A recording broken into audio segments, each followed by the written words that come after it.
Hello future IITians, कैसे हैं आप सभी लोग? कैसे हैं सारे द्रोणा वॉरियर्स? क्या हाल है आप लोगों के? आ जाइए, लौट आइए सभी केमिस्ट्री की क्लास में, जहां हम पढ़ते हैं यूनिवर्स की मिस्ट्री।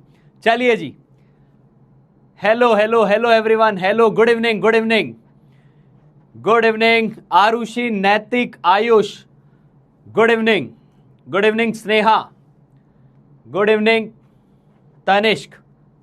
तनिष्क, वाह यार तनिष्क, मुझे लग रहा था टाटा का जो प्रोडक्ट है तनिष्क वही है। तनिष्क नाम भी होते हैं, बहुत अच्छी बात है। पलक, दक्ष, अक्षत, हर्षिता, बहुत बढ़िया, बहुत बढ़िया। कैसे हैं आप लोग? कैसी है आपकी टेस्ट की तैयारी? और अभी आज तो सिद्धार्थ सर की क्लास चल रही थी, मेरे को लगा एक बार मिलके बच्चों से बातचीत करके आई जाए, क्या हालचाल चल रहे हैं, मैथ्स कैसी चल रही है। सर ने दिखाया 6-6 पेज के सवाल पढ़ाए जा रहे हैं, बहुत बढ़िया, बहुत बढ़िया। गुड इवनिंग जी, हाँ जी, गुड इवनिंग। हाँ, मैं अच्छा हूं, मैं अच्छा हूं आप ही की तरह। चलिए जी, तो शुरू करते हैं आज की कहानी। With the M IIT. आज हम कोशिश करेंगे कि जो अपना चैप्टर है इसको कंप्लीट कर दिया जाए। आज कोशिश की जाएगी इसको चैप्टर को कंप्लीट कर दिया जाए। कल क्यों नहीं आए? बहुत सारे काम रहते हैं यार, छोटे मोटे, है ना। हालांकि कभी मैं नहीं चाहता कि क्लास जो है वो आपकी खाली जाए, तो मैं नहीं आया तो राजन सर आए होंगे, अपने फिजिक्स पढ़ी होगी, तो ठीक है, कोई दिक्कत नहीं, है ना। अपना ऑलमोस्ट चैप्टर खत्म होने वाला था, तो मेरे को लगा कि चलो राजन सर आप ले लीजिए अभी, है ना। हाँ भाई चलो, हाँ, आज लास्ट लेक्चर का मतलब आज कोशिश करेंगे कि चैप्टर आज खत्म हो जाएगा, ठीक है। चलिए बेटा, शुरू करते हैं। तो पहले होमवर्क डिस्कशन करते हैं, उसके बाद डाइल्यूशन मैंने पढ़ा दिया, मिक्सिंग पढ़ेंगे, फिर आपका अपना बहुत फेवरेट, जिसके लिए एकदम बार बार सर लॉज ऑफ कॉम्बिनेशन कब पढ़ाएंगे, आज हम उसको पढ़ रहे होंगे। क्लियर? चलिए बेटा, चलिए। तो ये एक जेई एडवांस का क्वेश्चन दिया गया था, लोगों ने कर लिया, है ना। लोगों ने कर लिया और भेजा भी। कितने ही बच्चों ने भेज दिया। कुछ बच्चों ने बोला कि सर एक आध हुए भी नहीं, कोई दिक्कत नहीं थी। अल्टीमेट बात यह है कि अभी तो कहानी शुरू हुई है, और शुरू होते ही हम जेई मेंस तो फोड़ ही रहे थे, जेई एडवांस के क्वेश्चन भी आपने करना चालू कर दिए हैं। वेलकम टू द मिशन जीत, जो रियल में आपको कंटेंट एडवांस वाला देने के लिए एकदम प्रतिबद्ध है, और वो काम हम करके रहेंगे। क्लियर? तो आपको बिल्कुल जीरो से बेसिक से उठाया, और बेसिक से उठा के उस काबिल बनाया कि आप एडवांस के क्वेश्चन कर पा रहे हैं। मजा आ गया जब बच्चों ने मेरे को सॉल्यूशन भेजे। बेचारे कई तो ये बोल रहे थे सर आंसर का हमें नहीं पता, आप तो बस ये बता दो हमने अटेम्प्ट सही किया है ना। भाई मेरा दिल इस चीज के लिए खुश है कि आपने अटेम्प्ट किया है, बहुत बढ़िया। आंसर क्या था इसका, ये देखो, आंसर आना चालू हो गया है। 8 आंसर आया था लोगों का, 8 आंसर आया था, बहुत बढ़िया, बहुत बढ़िया। अब देख लो, अब सुनो क्वेश्चन को। ब्रिक्स में ब्रेक कैसे करना होता है, चंक्स में कैसे तोड़ना होता है, and how to approach it in JEE advance style. आ जाइए, इधर आइए। चलिए, तो देखो, आपको दिया है सॉल्यूट H2X, सॉल्यूट दिया है H2X। सॉल्यूट कौन है यहाँ? H2X है बेटा, H2X। Okay sir, H2X solute है। मोलर मास क्या है इसका? मोलर मास है 80 ग्राम पर मोल, 80 ग्राम पर मोल दिया हुआ है, ठीक है। डिसॉल्व कर दिया एक स्पेसिफिक सॉल्वेंट में, हमें सॉल्वेंट का नाम नहीं बताया, बस बोल दिया कि कोई तो है। फिर ध्यान से सुनना, इस सॉल्यूट को जब मिलाया ना सॉल्वेंट में, तो उसने बोला कि आप ये मान के चलना वॉल्यूम में कोई खास परिवर्तन नहीं हुआ। ये वैसा है जैसे कि मान लो मेरे पास एक बड़ा, या ये मान लेते हैं कि ये पानी की बोतल है यार, पानी की बोतल है, मान लो 1 लीटर की बोतल है। अब मैं इसमें ऊपर से नमक मिला भी दूंगा तो इस 1 लीटर में कोई खास परिवर्तन नहीं होगा। वैसा ही ये बोलना चाह रहा है कि जो सॉल्यूट मिलाया है ना, तो सॉल्यूट मतलब बेसिकली वैसा नहीं है लिक्विड टाइप के, एक लिक्विड में लिक्विड मिलाया तो वॉल्यूम बढ़ गया। उसने बोला कि सॉल्यूट इस टाइप का कुछ था कि सॉल्यूट को जब मिलाया तो सॉल्यूशन के वॉल्यूम में कोई परिवर्तन नहीं आया। तो यहां से एक लाइन तुरंत पकड़ ली हमने कि अच्छा, इसका मतलब सॉल्यूशन का जो वॉल्यूम है वो ऑलमोस्ट सॉल्वेंट के वॉल्यूम के बराबर ही है। ये बात समझ में आई? ये बात चमका सभी को? ये बात चमकी? जो बात समझ में आती जा रही है, आप एकदम हार्ट्स की पंपिंग करते रहे भाई, है ना। मेरे को पता चलता रहे कि हम जेई का सवाल कर रहे हैं, उनकी स्टेप्स बच्चों को समझ में आ रही है। ठीक है, चलो ये लाइन पढ़ी, तो यानी अप्रोच कैसे करना है, लाइन पढ़नी है और उस लाइन से कौन सी इंफॉर्मेशन आई उसको तुरंत कॉपी में उतार लेना है कि अच्छा यहां से ये पता चल रहा है। आगे पढ़ते हैं। Molality of a 3.2 molar solution is found, यानी मोललिटी पता की जा रही है किसकी, जिसकी मोलरिटी आपको गिवन है 3.2 मोलर, 3.2 उसकी मोलरिटी गिवन है। बहुत बढ़िया भाई, तो सिंपल सी बात है। और क्या दिया है, डेंसिटी भी दी हुई है। डेंसिटी भी ध्यान से सुनना, डेंसिटी ध्यान से सुनना, जानबूझ कर लिए सॉल्वेंट की डेंसिटी दी हुई है, डेंसिटी ऑफ सॉल्वेंट दी हुई है। मैंने हर बार आपको एक ही बात बोली है, फर्स्ट ऑफ ऑल जो डेटा दिया हुआ है ना उसको लिख लो, और ये तो तय है कि इसी डेटा से सवाल होना है, तो फिर दिमाग दौड़ाओ उसके बाद। ये डेंसिटी दी हुई है और सॉल्वेंट की दी हुई है। पूछा क्या है, मोललिटी बताओ क्या होगी। बहुत बढ़िया भाई, अब तुम्हें यह सोचना है मोललिटी के लिए चाहिए क्या क्या, मोललिटी के लिए चाहिए क्या क्या, ये बात सोच के चलनी है। तो सबसे पहले तो मोलरिटी गिवन है, सर ने एक चीज समझाई थी, जो गिवन है उसको डिफाइन करो, जो गिवन है उसको डिफाइन करो। डिफाइन कर दो, चैट बॉक्स में डिफाइन कर दो फटाफट। जिन बच्चों से नहीं हुआ, जिनको लगता है मेरा आंसर नहीं आया, वो एटलीस्ट जो बोल रहा हूं वो करते जाओ। चैट बॉक्स में डेफिनेशन चाहिए मुझे कि 3.2 मोलर का मीनिंग क्या है। What is the meaning of 3.2 molar H2X solution, इसका क्या मतलब है, इसका क्या मतलब है, देख अभी आंसर आने वाला है। What is the meaning of this line, answer आ ही गया लोगों का। स्वराज बेटा, हेलो स्वराज कल्ला जी, इधर आ जाओ, इसको सुन लो पहले, है ना, इधर उधर की बातें नहीं, यहां आ जाओ, है ना। आपके भी लगता है पेरेंट्स से अभी मिलना पड़ेगा मुझे जल्दी। हमने क्या एक पीटीएम रखना चालू की है, मिल रहे हैं हम आप लोगों से, है ना, जल्दी ऑनलाइन मिल रहे हैं इस बार।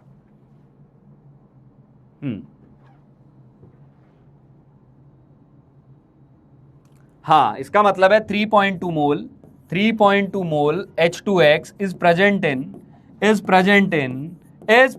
इन कितना 1000 ml solution, 1000 ml solution.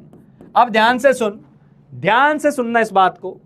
Volume इतना दिया हुआ है, तो सॉल्वेंट का वॉल्यूम भी तो यही आएगा, सॉल्यूशन का है वैसे तो सॉल्यूशन का है, पर हमने क्या बोला, सॉल्वेंट का भी वॉल्यूम वही है, तो सॉल्वेंट का वॉल्यूम भी क्या हो गया, 1000 ml हो गया।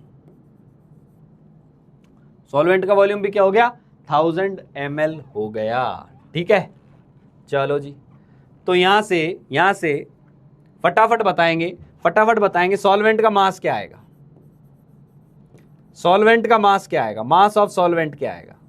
तो मास कैसे आता है, वॉल्यूम इनटू डेंसिटी। वॉल्यूम कितना है 1000, डेंसिटी कितनी है 0.4, कितना आ गया 400 ग्राम आ गया। कौन आया है 400 ग्राम, 400 ग्राम कौन आया है, 400 ग्राम कौन आया है भाई, 400 ग्राम सॉल्वेंट आ गया। खत्म भाई, खत्म हो गया सवाल, 400 ग्राम आ गया। बहुत बढ़िया, बहुत बढ़िया। तो बेटा आप पूछा है मोललिटी क्या होगी, मोललिटी क्या होगी। अब देख, एक लाइन ही तो लिखनी थी, mole of solute, mass of solvent, mass of solvent into gram में दिया हुआ है तो 1000, तो मोल ऑफ सॉल्यूट है 3.2। मास ऑफ सॉल्वेंट क्या आएगा, मास ऑफ सॉल्वेंट क्या आएगा, मास ऑफ सॉल्वेंट आएगा सर 400 इंटू 1000, 8 मोलल, 8 मोलल। कितने लोगों ने कर लिया, कितने लोगों ने कर लिया था। अच्छा, कुछ लोगों का 8.18 के आसपास भी होगा ना, वो भी सही है, क्योंकि उनने क्या किया होगा, कुछ बच्चों ने यहाँ वॉल्यूम ऑफ सॉल्वेंट तो लिखा होगा, पर वॉल्यूम ऑफ सॉल्यूशन लिख के और फिर मास ऑफ सॉल्यूशन लिख दिया होगा। तो पता है वहां क्या गड़बड़ हुई होगी, एक्चुअली डेंसिटी सॉल्वेंट की दी हुई है, डेंसिटी सॉल्यूशन की नहीं है, तो कायदे से वो मास ऑफ सॉल्यूशन है भी नहीं। 1000 को आप 0.4 से गुणा करके 400 जो लिख रहे हो ना, वो सॉल्यूशन का मास नहीं है। समझ में आ गई बात, क्योंकि डेंसिटी सॉल्वेंट की है। चलो जी, बहुत बढ़िया, बहुत बढ़िया, ये आंसर था जी। अब समझ में आ गया, अब समझ में आ गया, जिनको अब समझ में आ गया वो एकदम दिल बना के लिख दे अब मक्खन, है ना। हाँ, अब मक्खन। मैं आगे बढ़ता हूं, फिर मैं आगे बढ़ता हूं।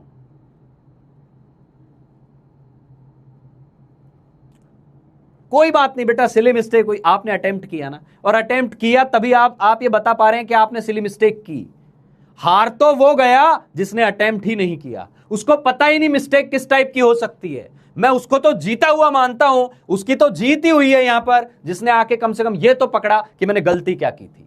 ठीक है, बात सवाल को अटेम्प्ट करने की है। हार और जीत इसी बात पर डिपेंड कर ही नहीं रही कि आपका आंसर आया है कि नहीं आया है। हार और जीत इस बात पर निर्भर करती है कि आपने अटेम्प्ट किया या नहीं। बार बार मेरे शब्दों को आप पकड़े, गौर करें। क्लियर? चलिए, बहुत बढ़िया, बहुत बढ़िया।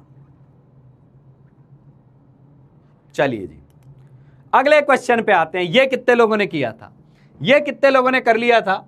मोल फ्रैक्शन दिया हुआ था और बोला था मोलरिटी बराबर है।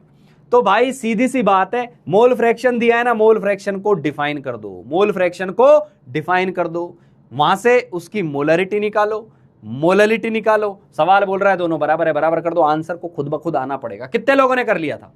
बहुत बढ़िया। जो लोग 9/1 लिख रहे हैं, मुबारक हो आप लोगों को, आप बिल्कुल सही कर गए इस सवाल को। जेईई एडवांस 2016 का क्वेश्चन एकदम सही कर गए हैं, जिनका आंसर 9 आया है। बहुत बढ़िया बेटा, बहुत बढ़िया, बहुत बढ़िया,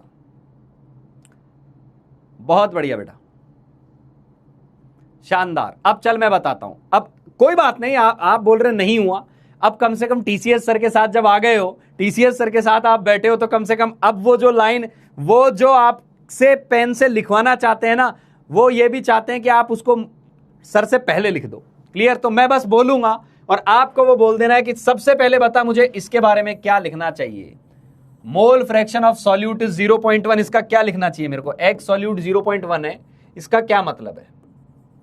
इसका मतलब क्या होगा? फटाफट बोल दे। जो ये बोल गया ना, मैं बार बार एक ही चीज पे जोड़ देता हूं, जिसको मैं ज्ञान की बात बोलता हूं, और वो ज्ञान की बात है कंसंट्रेशन टर्म में। गिवन टर्म को डिफाइन करो, पूछी हुई का फॉर्मूला लगाओ, खत्म।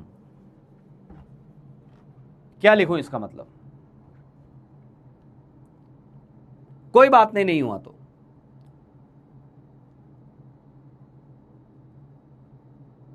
इसका क्या मीनिंग लिखूं मैं?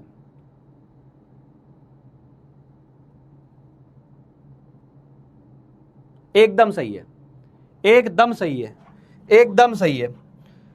जो बोल रहा हूं वो बस बताते जाओ। इसका मतलब हो गया सर कि 0.1 mole of solute, 0.1 mole of solute is present in 0.9 moles of solvent. इतना तो समझ में आ गया ना यार, इतना तो समझ में आ गया ना। चलो बहुत बढ़िया, बहुत बढ़िया। अब जो पूछा है, अच्छा एक काम करना, सॉल्यूट का मोलर मास भी नहीं पता है, सॉल्वेंट का भी नहीं पता है, मोलरिटी निकालनी है और इसी लाइन से सब कुछ निकालना है। मोलरिटी के लिए क्या क्या चाहिए? What do we need for molarity? What do we need for molarity? और जो भी चाहिए वो इसी लाइन में छिपा हुआ है। What do we need for molarity? तो एक तो चाहिए हमें moles of solute, n solute, जो कि कितना है? 0.1 है। जो कितना है बेटा? 0.1 मोल है। दूसरी चीज क्या चाहिए? Volume of solution. वॉल्यूम नहीं है। वॉल्यूम के लिए क्या करना चाहिए? चैट बॉक्स में लिख दे, वॉल्यूम के लिए क्या करना चाहिए मुझे? हाँ, जो मैं बोलता जा रहा हूं एक बार फटाफट, वॉल्यूम के लिए क्या करना चाहिए? क्योंकि मैं चाहता हूं कि मैं तो सॉल्व 1 सेकंड में कर दूंगा। देख भाई, मैं तेरे दिमाग को सोचना सिखा रहा हूं कि कैसे सोचना है, कि वॉल्यूम पे जाना है। सवाल में वॉल्यूम दिया नहीं है, तो how to think about that volume.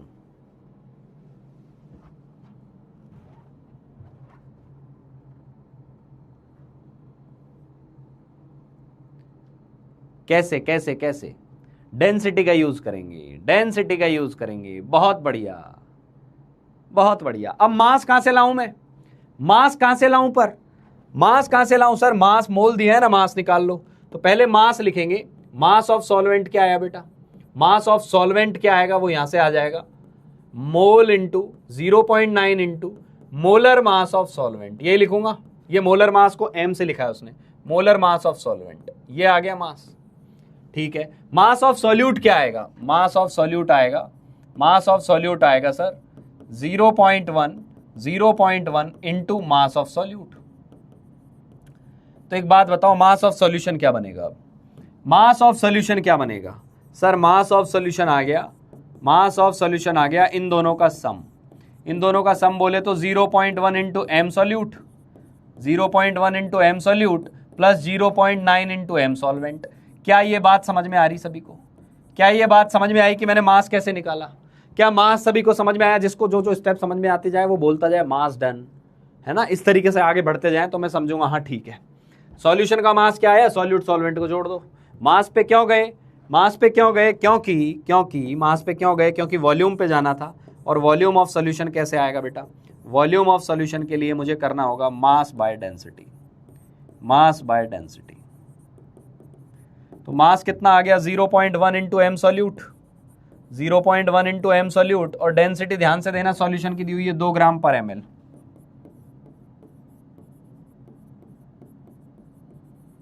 Upon 2, इतना वॉल्यूम आ गया और एम एल में आ जाएगा वॉल्यूम। ये बात समझ में आई, ये बात समझ में आई बेटा। जिसको समझ में नहीं आया वो सिंपल सी बात सुन लो यार, मास क्या होता है, मोल इंटू मोलर मास होता है। तो ये मोल है, मोलर मास है। यहां मास निकाला तो ये इसके मोल है, इसका मोलर मास है। ये सॉल्यूट का मास है, सॉल्वेंट का मास है, हमें सॉल्यूशन का मास चाहिए, दोनों को जोड़ दिया, दोनों को जोड़ दिया, सॉल्यूशन का मास आ गया, सॉल्यूशन का मास आ गया, डेंसिटी से डिवाइड किया, सॉल्यूशन का वॉल्यूम आ गया। यहां तक डन, यस सर यहां तक डन। तो मोलरिटी क्या आ गई, मोलरिटी क्या आ गई, ध्यान से सब एकदम एक एक स्टेप बराबर चलेंगे। मोलरिटी क्या आ गई सर, मोलरिटी आ गई, मोलरिटी आ गई मोल बाय वॉल्यूम, यही आएगी। तो मोल कितना है, मोल है 0.1, 0.1 और वॉल्यूम है ये जो रायता लिखा हुआ है 0.1 into M solute, M solute plus 0.9 into M solvent, M solvent divided by 2, divided by 2 तो 2 ऊपर चला जाएगा और 1000 से भी मल्टीप्लाई करना पड़ेगा। ये मोलरिटी आई, ये मोलरिटी आई, ये बड़ी सी, ये मोलरिटी आई है भाई। ये समझ में आया क्या सभी को?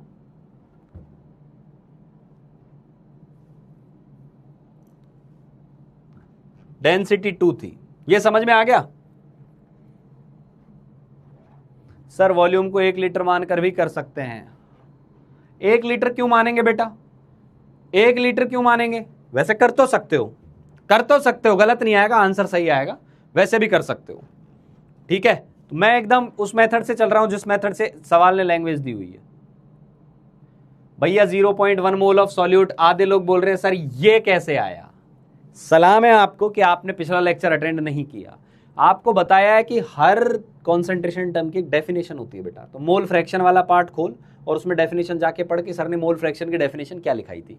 वहां मैंने बताया था कि मान लो सॉल्यूट के मोल 0.2 दिए हुए हैं तो टोटल मोल 1 होता है, मोल फ्रैक्शन का टोटल सम 1 होता है। तो 1.2 है तो दूसरा 0.8 होगा, 1.9 है तो 1.1 होगा, 1.3 है तो 1.7 होगा, 1.4 है तो 1.6 होगा, 1.5 है तो दूसरा भी 0.5 होगा। क्लियर, क्लियर, ठीक है। हाँ, अब उसने बोला है मोलरिटी निकालो, तो मोलरिटी भी निकाल लो भाई। मोलरिटी कैसे निकालेंगे, मोल्स ऑफ सॉल्यूट जो कि कितने 0.1 और नीचे क्या आएगा मास ऑफ सॉल्वेंट जो कि कितना है 0.9 into M solvent, 0.9 into M solvent. ध्यान देना इंटू 1000 करना मत भूलना क्योंकि वो ग्राम में है। ये आया। अब ये हो गई इक्वेशन 1, ये हो गई इक्वेशन 2, दोनों को बराबर कर दो आंसर आ जाएगा, दोनों को बराबर कर दो आंसर आ जाएगा। मैं करके बताता हूं अगले पेज पर, मैं करके बता रहा हूं अगले पेज पर। तो देखो क्या था, मोलरिटी क्या थी, मोलरिटी थी सर 0.1 अपॉन 0.0 यहां से देखते जाओ फटाफट, 0.1 into M solute, 0.1 into M solute plus 0.9 into M solvent divided by 2 into 1000 और मोलरिटी क्या थी, मोलरिटी बराबर बोलने को बोला है ना उसने, तो दोनों को बराबर कर देते हैं। तो मोलरिटी की वैल्यू क्या आई थी, मोलरिटी की वैल्यू आई थी अपने पास 0.1 into 1000 upon 0.1 into 1000 upon 0.9 into M solvent. यहां से सॉल्व कर दो, देखो ये 1000 से 1000 उड़ जाएगा, ये 0.1 से 0.1 गया। अब बस सॉल्व कर लो, तो इनको क्रॉस मल्टीप्लाई करोगे तो 2 इंटू ये कर दोगे क्रॉस मल्टीप्लाई, क्रॉस मल्टीप्लाई तो 2 इंटू 0.9 कर दोगे तो ये हो जाएगा 1.8 इंटू एम सॉल्वेंट और इनको क्रॉस मल्टीप्लाई करोगे आ जाएगा 0.1 M solute plus 0.9 M solvent. ठीक है बेटा, अब इधर से इसको इधर ले आओ, ये भी एम सॉल्वेंट ये भी एम सॉल्वेंट, दोनों को एक तरफ ले आओ तो 0.9 एम सॉल्वेंट हो जाएगा घटकर और इधर बचेगा 0.1 एम सॉल्यूट, एम सॉल्यूट। अब सवाल को देखो, सवाल ने बोला है एम सॉल्यूट और एम सॉल्वेंट का क्या रेशियो है, तो एम सॉल्वेंट को उधर ले जाओ तो 1 इधर आ जाए, 0.1 इधर आ जाएगा और एम सॉल्वेंट उधर चला जाएगा। लो भैया आंसर आ गया। कई बच्चों ने कर लिया था यार, कई बच्चों ने कर लिया था और आंसर आ गया था 9। आंसर आ गया था 9। क्लियर? हेलो, बन गया? ऐसे ही किया था? कितने लोगों ने ऐसे ही बनाया था? हाँ बेटा, कितने लोगों ने यही किया था? How many of you did in the same way?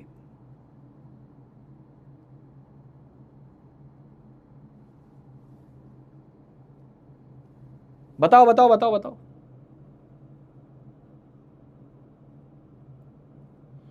जिन्होंने ऐसे किया बहुत बढ़िया, कुछ और लोगों ने किसी और मेथड से किया तो प्लीज उस मेथड को भी करके मुझे भेजें, पता चले, मैं सीख जाऊं आपसे, है ना।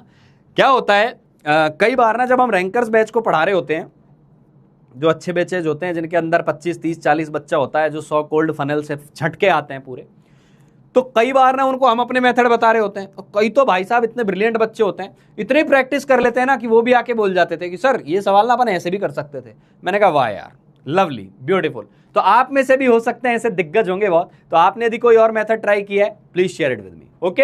हालांकि एक बात बताऊं, इसके 3-4 मेथड है, मैं भी करने बैठ गया तो बता दूंगा आपको, but it will take time. Clear? चलिए जी, बहुत बढ़िया बहुत बढ़िया, चलो आगे बढ़ते हैं, आगे बढ़ते हैं। नेक्स्ट, ये वाला कितने लोगों ने कर लिया था? Mole fraction of urea, mole fraction of urea in an aqueous urea solution containing 900 gram of water is 0.05। ध्यान देना, जो जो इंफॉर्मेशन देते जा रहा है उसको लिखते जाओ। इसका आंसर कितने लोगों ने कर लिया था? मुझे रिग्रेट हो रहा है कि मैंने एक ही किया। देख बेटा, मैं बार बार एक ही बात बोल रहा हूं, रिग्रेट इस चीज का होना चाहिए कि आपने अटेम्प्ट नहीं किया, रिग्रेट इस बात का नहीं होना चाहिए कि आंसर नहीं आया। समझ में आ गई बात? ये लर्निंग है, ये सीखना पड़ेगा, यही तो फाइटिंग स्पिरिट है कि आंसर नहीं आ रहा पर आप कोशिश कर रहे हैं, यहीं से चीजें बनना चालू होती है बेटा। जेई का सवाल कर रहे हो भाई, हलवा थोड़ी ना, मजाक थोड़ी ना है यार। जेई का हर क्वेश्चन आपको चैलेंज करेगा, है ना। यूं ही कट ऑफ 35-40% नहीं जाती है उसकी, ठीक है। बहुत बढ़िया। इसका आंसर जिनका 2.8 आ रहा होगा वो भी सही है, 2.9 आ रहा होगा वो भी सही है, 3 आ रहा होगा वो भी सही है, 3 के आसपास जो भी आ रहा होगा बिल्कुल सही है। क्लियर? तो उम्मीद है आ ही गया होगा। हाँ, कर ही लिया था बच्चों ने, बहुत बढ़िया बहुत बढ़िया बेटा, बहुत बढ़िया। अप्रॉक्स 3 के आसपास आएगा, 2.9 सब कुछ ऐसा आएगा। ठीक है जी, चलो शुरू करते हैं। एक तो मोल फ्रैक्शन ऑफ यूरिया दिया हुआ है ना, और 900 ग्राम वाटर दिया हुआ है, ठीक है।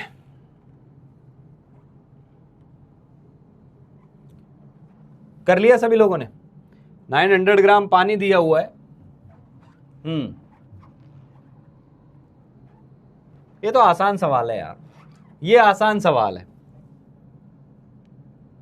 देखो पानी के मोल दिए हुए हैं, पानी के मोल दिए हुए हैं, कितने आ जाएंगे? 900/18, 50 मोल आ गए, 50 मोल आ जाएंगे। उसके अलावा एक सॉल्यूट भी दिया हुआ है। एक सॉल्यूट क्या होता है आपका? 0.05 दिया हुआ है। एक सॉल्यूट होता क्या है? N solute upon n solute plus n solvent तो यहां से एक एक चीज क्लियर हो जाएगी, एक एक चीज क्लियर हो जाएगी। क्लियर?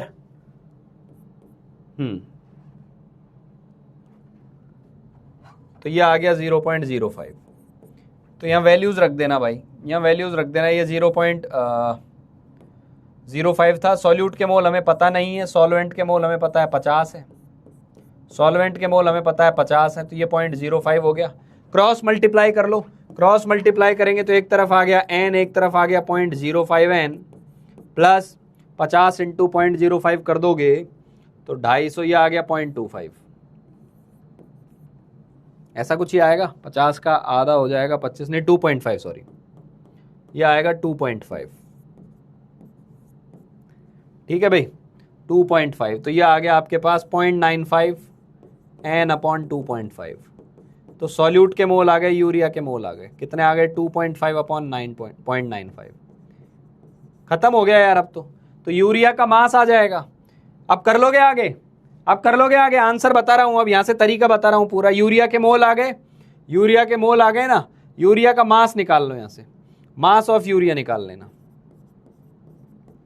2.5 इंटू 60 डिवाइडेड बाय 0.95, इतना ग्राम यूरिया आ जाएगा। तो यूरिया आ गया, पानी में जोड़ देना, वॉल्यूम ऑफ सॉल्यूशन निकाल लेना, वॉल्यूम ऑफ सॉल्यूशन निकाल लेना है ना, मास ऑफ सॉल्यूशन निकालना, पहले मास ऑफ सॉल्यूशन निकाल लेना कितना आ रहा है। मास ऑफ सॉल्यूशन यहां लिख दे रहा हूं मैं।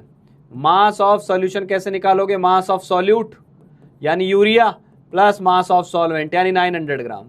यहां से सॉल्यूशन का मास आ जाएगा, फिर वॉल्यूम निकाल लेना। अब मैं आपके ऊपर छोड़ के जा रहा हूं यार, इसको कर लेना एक बार, नहीं होता है तो मैं फिर बता दूंगा, पर इतनी सी तो एफर्ट करो कि अब नहीं हुआ तो हिंट दे दिया, इससे करो। वॉल्यूम ऑफ सॉल्यूशन आ जाएगा, कैसे आएगा, weight of solution upon density, यहां से वॉल्यूम आ जाएगा। मोल आ गया, वॉल्यूम आ गया, मोलरिटी आ जाएगी, और मोलरिटी की वैल्यू ऑलमोस्ट 2.99 आएगी। कर लेना इसको, ठीक है। चलो जी आगे बढ़ते हैं, आगे बढ़ते हैं अब, ठीक है। चलो हम बात कर रहे थे नॉर्मेलिटी की, मोलरिटी की। एक बार रिवीजन करा देता हूं, फटाफट रिवीजन करा देता हूं। तो मोलरिटी क्या थी बेटा, मोलरिटी क्या थी, मोलरिटी होती थी मोल बाय वॉल्यूम, और इससे हम बोलते थे मोल क्या होंगे, मोल होगा मोलरिटी इनटू वॉल्यूम। एक इक्वेशन ये आती थी। दूसरा हमने पढ़ा था नॉर्मेलिटी। नॉर्मेलिटी क्या होती है बेटा, नॉर्मेलिटी होती है gram equivalent upon volume, gram equivalent upon volume. तो यहां से ग्राम इक्विवेलेंट क्या आ जाएंगे, ग्राम इक्विवेलेंट आएंगे नॉर्मेलिटी इनटू वॉल्यूम। एक चीज और बताई थी, ग्राम इक्विवेलेंट क्या होते हैं, ग्राम इक्विवेलेंट होते हैं मोल इनटू वैलेंसी फैक्टर, मोल इनटू वैलेंसी फैक्टर, ये एक फॉर्मूला बताया था। नॉर्मेलिटी और मोलरिटी का क्या रिलेशन होता है, तो नॉर्मेलिटी होती है molarity into n factor. Clear, clear भाई। चलिए आ जाइए, अब आ जाइए, अब शुरू करते हैं आज का लेक्चर। चलो जी शुरू करते हैं आज का लेक्चर। डन। तो हाउस द जोश for the chapter to be ended today, बताओ।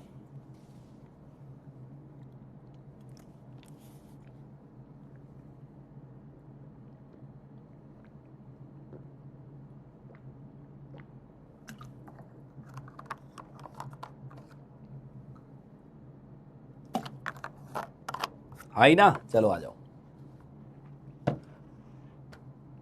चलो जी आ जाओ।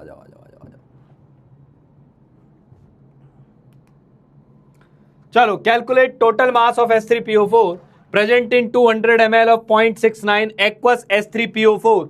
S3PO4 का एन फैक्टर बता दूं 3 होता है, 3 H प्लस इसके पास। सॉल्व करें, जवाब दे, सॉल्व करें, जवाब दे। हाई सर, 1 मोल सर, बहुत बढ़िया बेटा, फायर के साइन आना चालू हो गए हैं, बहुत बढ़िया, बहुत बढ़िया। जेई का तड़का देखा, जेई का तड़का देखा आप लोगों ने। जब आपने लक्ष्य ठाना है बहुत बड़ा, तो काम भी बड़ा करना पड़ेगा, यह दिमाग में ठान के चलना पड़ेगा। लक्ष्य बड़ा लिया है आप लोगों ने दुनिया का सबसे टफेस्ट एग्जाम उठाया है, क्या आप उसको करने वाले हैं? आपने एशिया का सबसे टफ एग्जाम उठाया है, आपने भारतवर्ष का सबसे टफेस्ट एग्जाम उठाया है, और उसकी तैयारी आप करना चाह रहे हैं, तो आप हार नहीं सकते। इस चीज को देखकर कि मेरे से सवाल नहीं बन रहे हैं, आपको उससे लड़ना पड़ेगा, आपको उस क्वेश्चन से फाइट करनी पड़ेगी, और आपको उससे लड़कर बाहर आना पड़ेगा। क्लियर, करना पड़ेगा ये वाला काम। चलिए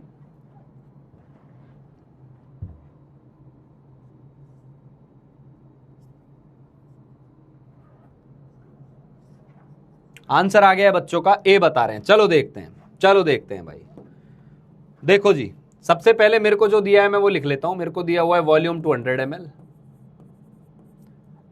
नॉर्मेलिटी 0.6। अब मैं नॉर्मेलिटी का फॉर्मूला लगाऊंगा, वो होता है ग्राम इक्विवेलेंट अपॉन वॉल्यूम। क्या क्या दिया हुआ है, नॉर्मेलिटी दी हुई है 0.6, ग्राम इक्विवेलेंट का आता पता नहीं, वॉल्यूम ml में दिया हुआ है तो 1000 से मल्टीप्लाई करेंगे। तो यहां से ग्राम इक्विवेलेंट कितने आ गए भाई, यहां से ग्राम इक्विवेलेंट आ गए 0.12, ये ग्राम इक्विवेलेंट आए। ग्राम इक्विवेलेंट क्या होता है, mole into n factor, mole into n factor, ये वैल्यू आ गई 0.12। तो मोल इंटू एन फैक्टर क्या है इसका, एन फैक्टर आएगा 3, तो मोल कितने आ गए 0.04,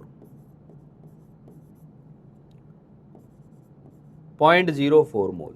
0.04 मोल का मास क्या होगा, तो मास क्या आ जाएगा भाई, मास आता है मोल इंटू मोलर मास, मास आता है मोल इंटू मोलर मास, मोल आ गए 0.04, मोलर मास आ गया 98, तो ये आ जाएगा 3.92 ग्राम। बहुत बढ़िया, जिन लोगों का आंसर ए आ गया, वेरी गुड, लवली, ब्यूटीफुल, शानदार, बहुत बढ़िया, जबरदस्त।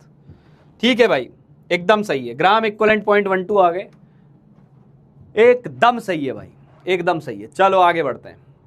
नेक्स्ट, ये सवाल दिया था क्या मैंने, ये क्वेश्चन दिया था तो इसमें क्या आंसर आया बताओ, फटाफट बताओ, इसका जवाब देंगे सभी लोग। हाँ, किसी भी फॉर्मूले से किया हो बेटा, दूसरे फॉर्मूले से भी हो जाएगा, बिल्कुल सही है। नॉर्मलिटी के करने के सवाल करने के कई तरीके होते हैं।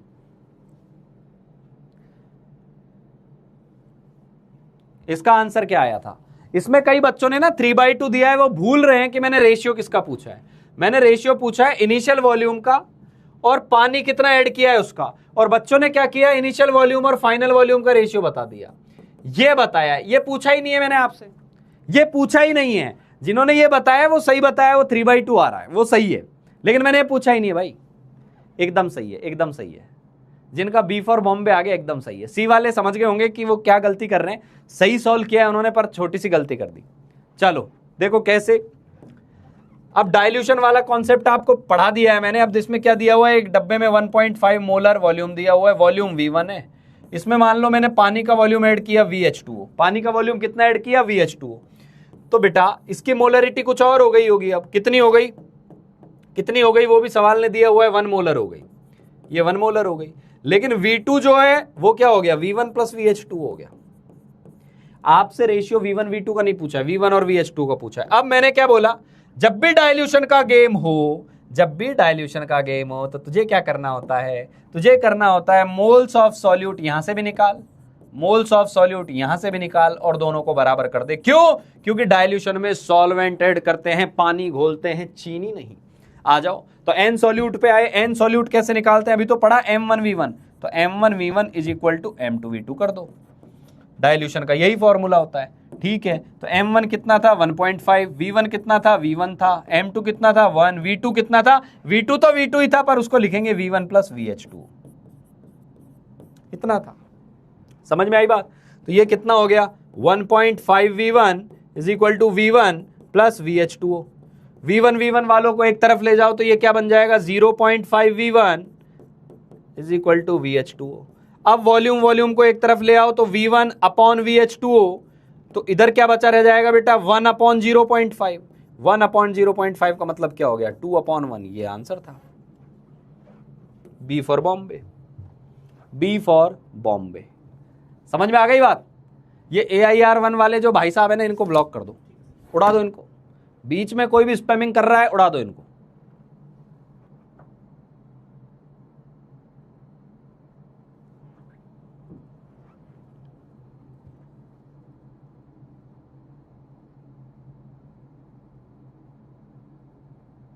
हाँ, टाटा, बाय बाय। ठीक है, पढ़ाई करते समय यहां फर्जीवाड़ा चालू किया तो अभी तो कमेंट से ही हट रहे हो, बैच से हट जाओगे, है ना। पढ़ाई करो, सभी लोग यहां पढ़ने के उद्देश्य से आए हैं बेटा, मस्तीखोरी नहीं। अब दूसरे मेथड से बताऊं, दूसरे मेथड से बताऊं, अब बोलूंगा लिखूंगा नहीं, बोलूंगा लिखूंगा नहीं, समझना। अब दूसरे मेथड से सॉल्यूशन 1.5 मोलर से 1 मोलर हो गया, इसका मतलब क्या मैं बोल दूं 1.5 टाइम्स डाइल्यूट हो गया, सॉरी 1.5 टाइम्स कंसंट्रेट हो गया, 1.5 टाइम्स डाइल्यूट हो गया, डाइल्यूट यानी कंसंट्रेशन कम हो गई ना।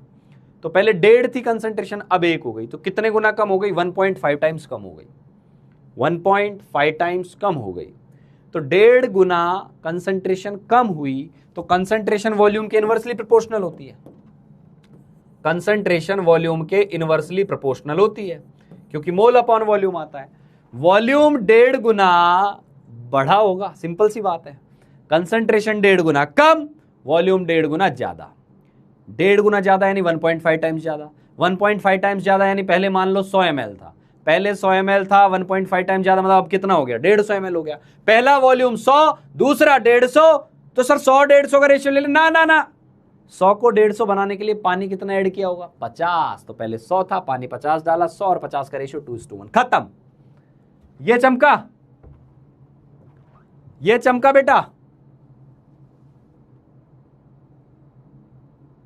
नहीं क्या बात कर रहे हो, 1.5 से 1 मोलर हो गया तो कितना टाइम्स हो गया, कितने टाइम्स कम हुआ, टाइम्स, सब्ट्रैक्ट मत करो, वो तो 0.5 तो माइनस में किया है, टाइम्स का मतलब, अरे इसको 1 कैसे बनाऊंगा मैं, जब 1.5 को 1.5 से डिवाइड करूंगा तभी तो 1 आएगा।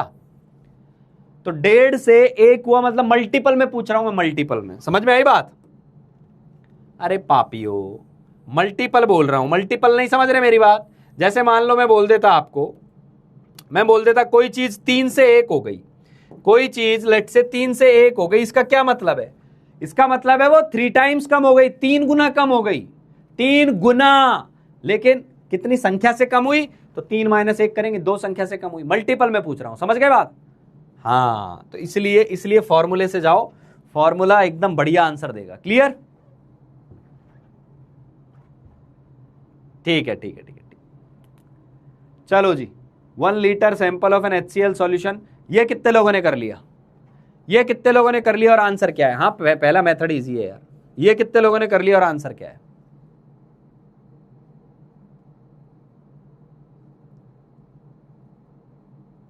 फर्स्ट चमकाना तो बेस्ट है बेटा, फर्स्ट ही करना है अपने को।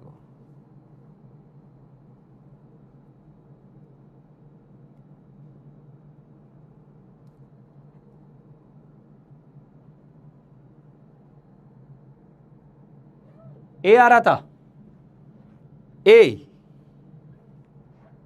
बहुत बढ़िया भाई, बहुत बढ़िया, जिन लोगों का ए आ रहा था। अब मैं समझा देता हूं। एक तो मैंने आपको क्लास में बताया था कि इसकी नॉर्मेलिटी 1/2 है, इसका मतलब ये होता है, m/2 लिख दें, n/2 लिख दें, इसका मतलब होता है नॉर्मेलिटी 1/2 है। अच्छा, नॉर्मेलिटी से सवाल सॉल्व करने के बजाय आप तुरंत मोलरिटी पकड़ा करो। अब HCl है, एक ही H+ है, तो n फैक्टर क्या होगा इसका, n फैक्टर क्या होगा बेटा, 1 होगा। तो n फैक्टर 1 होगा, मतलब जो मोलरिटी होगी वही नॉर्मेलिटी होगी, तो यानी कहने का मतलब इसकी मोलरिटी भी 1 ही होगी, 1/2 ही होगी, क्लियर। ये मोलरिटी थी। अब ध्यान से सुनना, आपको क्या दिया हुआ है, एक डब्बा दिया हुआ है, पूरी बात को एक तो डब्बे के थ्रू बनानी है, मिक्सिंग और डाइल्यूशन के क्वेश्चन को। क्या क्या दिया है, 1 लीटर सॉल्यूशन दिया है, नॉर्मेलिटी यानी अब मोलरिटी लिख रहा हूं मैं, मोलरिटी 1/2 दी हुई है। फिर बोला इसको गर्म कर दिया जी, गर्म करने से क्या हुआ, गर्म करने से उड़ा गया होगा बहुत कुछ, सॉल्यूट सॉल्वेंट उड़ गए होंगे, उड़े होंगे तो फाइनल वॉल्यूम बचा 600 ml। सॉल्यूट कितना बचा, वो बोल रहा है मुझे नहीं पता कितना बचा, पर मुझे इतना पता है 3.25 ग्राम HCl उड़ गया, इतना HCl उड़ गया, लॉस्ट हो गया, क्लियर। तो बचा कितना वो निकालो, तो पहले ये तो पता करो HCl पहले कितना था, यहां से HCl का मास निकालो कितना था, पहले HCl के मोल निकालना भाई, फिर यहां से मास निकालना कितना था। अब तू कर लेगा इस सवाल को, क्योंकि वॉल्यूम तो मुझे पता है, एक बार मुझे मोल पता चल गए तो मैं मोलरिटी पता कर लूंगा। लेकिन क्या मैं यहां M1V1 M2V2 लगा सकता हूं क्या मैं M1V1 M2V2 लगा सकता हूं क्या, तो जवाब आएगा नहीं, क्योंकि M1V1 और M2V2 कब लगा सकते थे बेटा, M1V1 और M2V2 तब लगा सकता था जब सॉल्यूट जो है वो बचा रह जाए, सॉल्यूट में कोई परिवर्तन ना हो, डाइल्यूशन में सॉल्यूट, तो ये बराबर तो नहीं होगा, ये नहीं लगा सकते, ये नहीं लगा सकते, ठीक है, ठीक है भाई। हेलो डियर, ये समझ में आया M1V1 M2V2 क्यों नहीं लगाते हैं। हेलो, अरे हीरा टीचर्स, अरे हम तो जो भी हैं वो हैं, आप भी हीरा हो यार, पर अब आप जवाब दो इस चीज का, M1V1 M2V2 लगा सकते हैं या नहीं। हु इज सेइंग रिकॉर्डेड, अभी लगता है जो रिकॉर्डेड लिख रहा है इसको भी पकड़ के हटवाना पड़ेगा। हाँ, नहीं लगा सकते, ठीक है,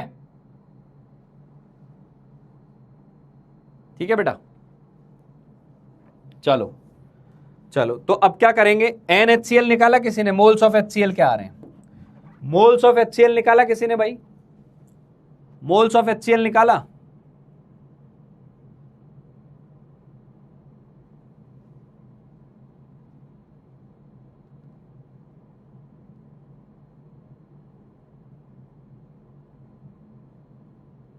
मोल्स ऑफ HCl,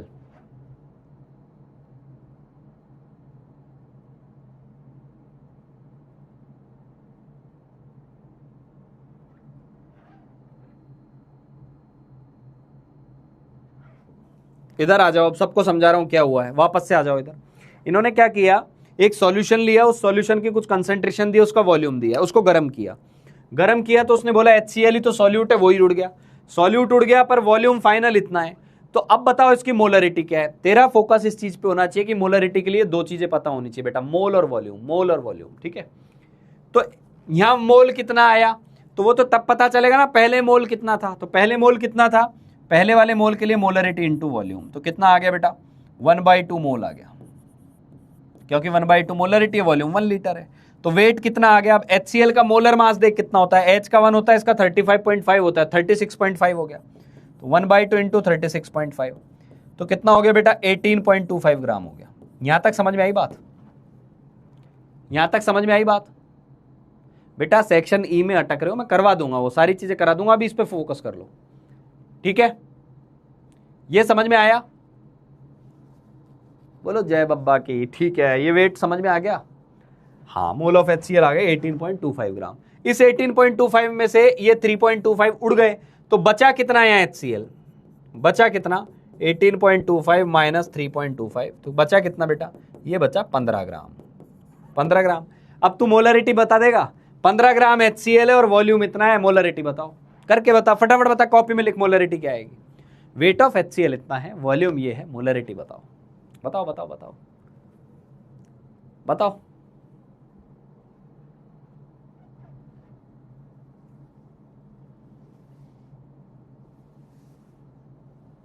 एकदम सही है बेटा, HCl का फाइनल वेट 15 ग्राम आ गया। अब मोलरिटी बताओ,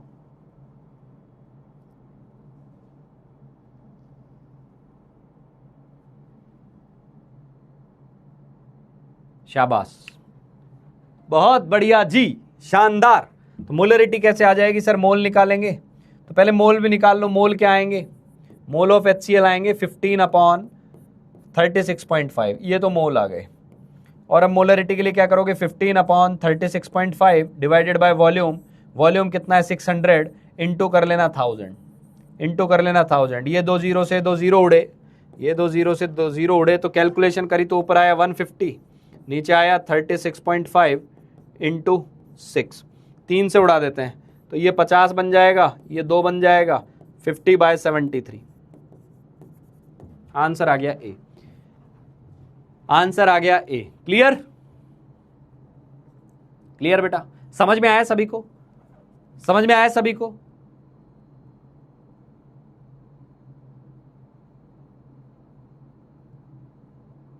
ठीक है, सहेश ऐसे मत बोलो यार, ऐसे नहीं बोलने का यार। केमिस्ट्री तो एक वो चीज है जो आपको इन तीनों सब्जेक्ट में से सबसे ज्यादा स्कोर लाके देगी। हाँ भाइयों, जिन जिन लोगों को केमिस्ट्री एकदम मस्त मक्खन समझ में आ रही है, एक बार कमेंट बॉक्स में आ जाओ, है ना, और एक बार बता दो कि वाकई में केमिस्ट्री का इंपॉर्टेंस क्या है। फटाफट बता दो यार। आप जिन बच्चों ने टेस्ट दे लिए हैं, जिन बच्चों ने टेस्ट दे लिए हैं, जिन बच्चों ने पूरी अभी लेक्चर्स पढ़ लिए हैं, वो एक बार इंपॉर्टेंस ऑफ केमिस्ट्री समझा दें इन बच्चों को प्लीज। बच्चों एक बार बता दो सभी। हाँ जी, फोड़ दिया सर।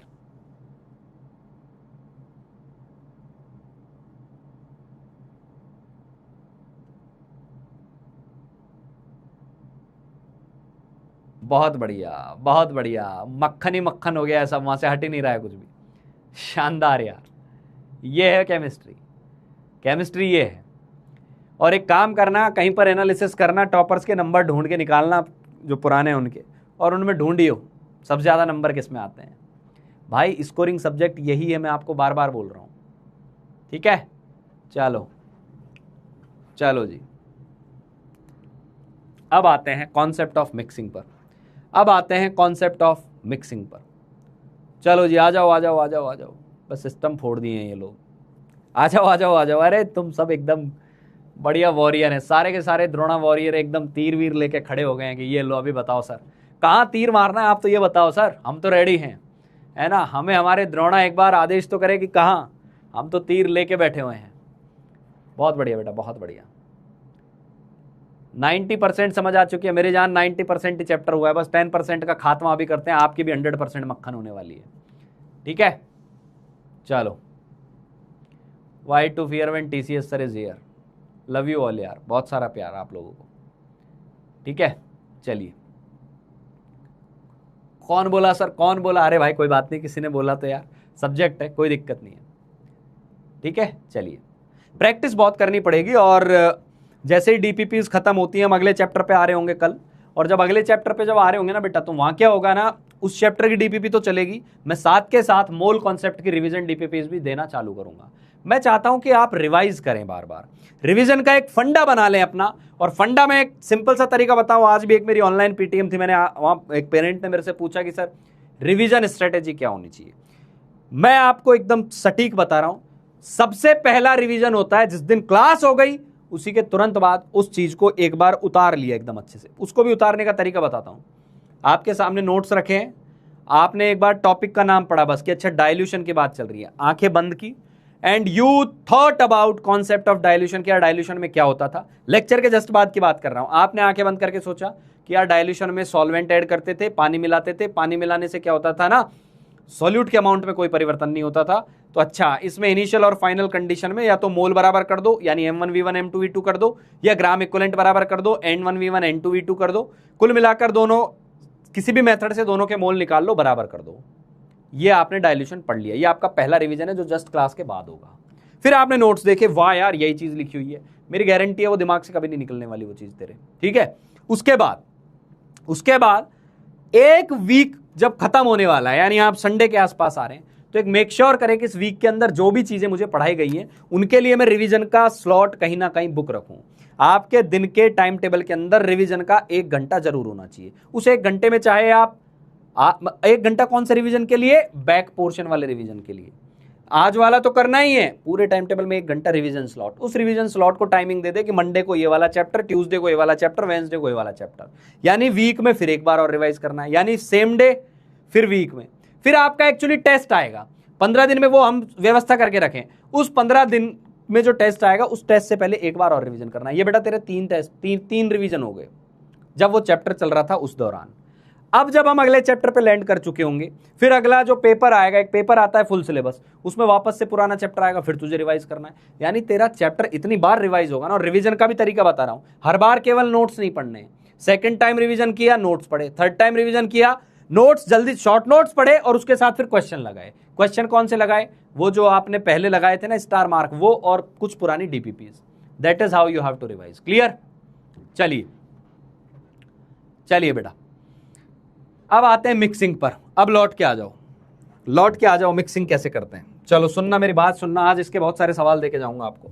मिक्सिंग में अब तुम बताना, फटाफट जवाब देंगे बेटा, सभी लोग फटाफट जवाब देंगे। मैंने क्या किया, एक सोल्यूशन लिया, फटाफट बताएंगे बेटा सभी लोग। एक सोल्यूशन लिया ये, ठीक है, और एक और सोल्यूशन ले लेते हैं,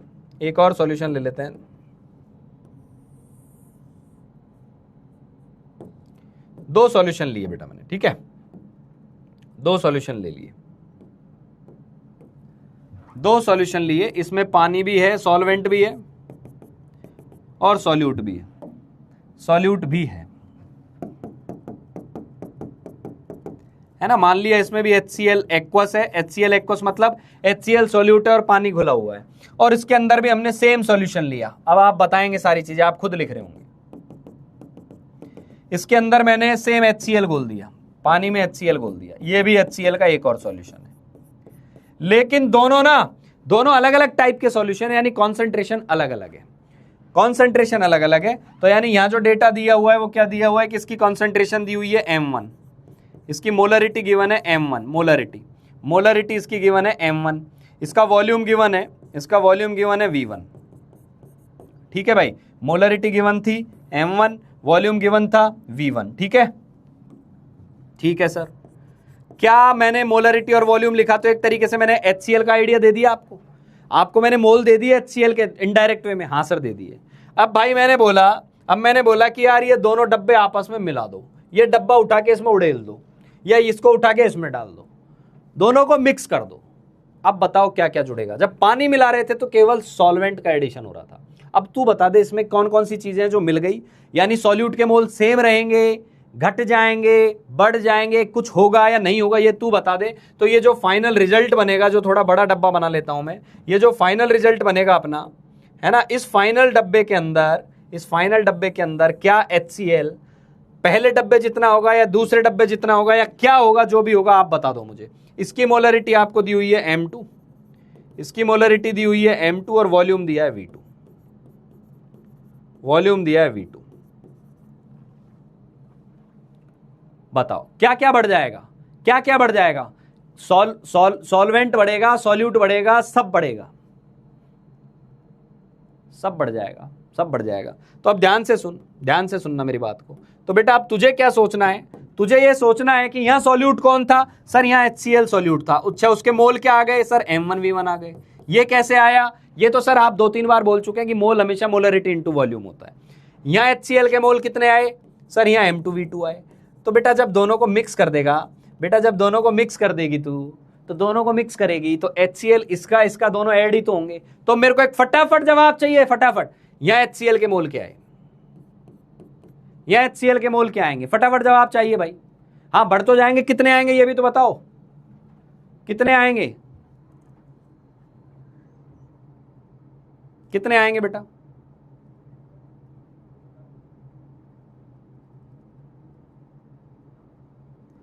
बहुत बढ़िया, बहुत बढ़िया, बहुत बढ़िया।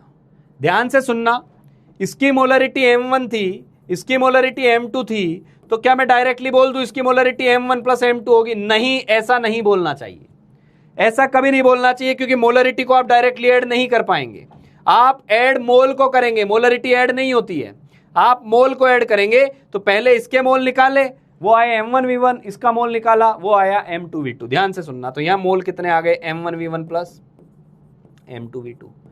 चलो चलो अब आप बताएंगे, आप बताओ इस पूरे डब्बे की मोलरिटी क्या आएगी? मोलरिटी ऑफ फाइनल सॉल्यूशन क्या आएगी? मोलरिटी ऑफ फाइनल सॉल्यूशन क्या आएगी? मोलरिटी ऑफ फाइनल सॉल्यूशन क्या आ जाएगी? बताओ।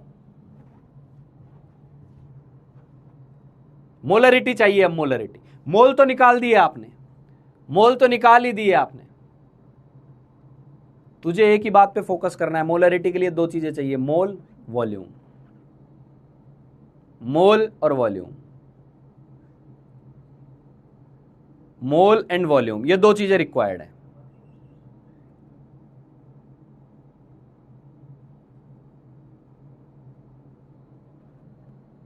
ना ना ना ना ना ना ना ना ना ना, गलत जा रहे हो, गलत जा रहे हो।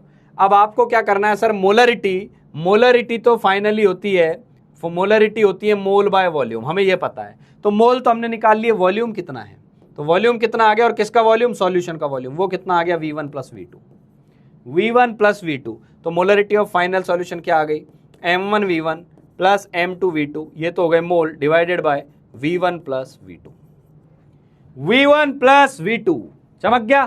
तो यहां से फॉर्मूला क्या बन के आया वो सुन लो, फॉर्मूला क्या बन के आया वो सुन लो। Similar solutions are mixed, similar solutions are mixed, are mixed together, are mixed together. तो M कभी भी ऐसा नहीं लिखना है कि M1 प्लस M2 होगा, ये बेकार बात है, गलत बात है। क्या लिखना है? M लिखना है M1V1 M2V2, इनफैक्ट आगे भी है तो M3V3 M4V4, यानी आप मोल जोड़ दो और नीचे वॉल्यूम जोड़ दो, ये फाइनल फॉर्मूला होता है। ये डॉट डॉट डॉट क्यों लिख रहा हूं? 2 से ज्यादा मिला दे, 3 मिला दे, 4 मिला दे, यही चीज चलेगी। लेकिन एक बात का ध्यान देना, एक बात का ध्यान देना, जब क्या लिखा हुआ है? सिमिलर सॉल्यूशन, यानी सॉल्यूट ऐड कर रहे हो तो एक में HCl है, दूसरे में भी HCl ही होना चाहिए, यानी एक में HCl है, दूसरे में कुछ और है, और आपने जोड़ दिया उनको, तो गलत हो जाएगा। एक जैसी चीजें तो जुड़ पाएंगी। चमका?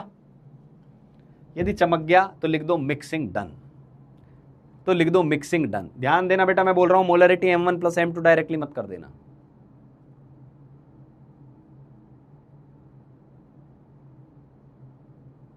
मिक्सिंग डिजॉल्व, ठीक है, मिक्सिंग डिजॉल्व, बहुत बढ़िया आर्यन जी, बहुत बढ़िया बेटा।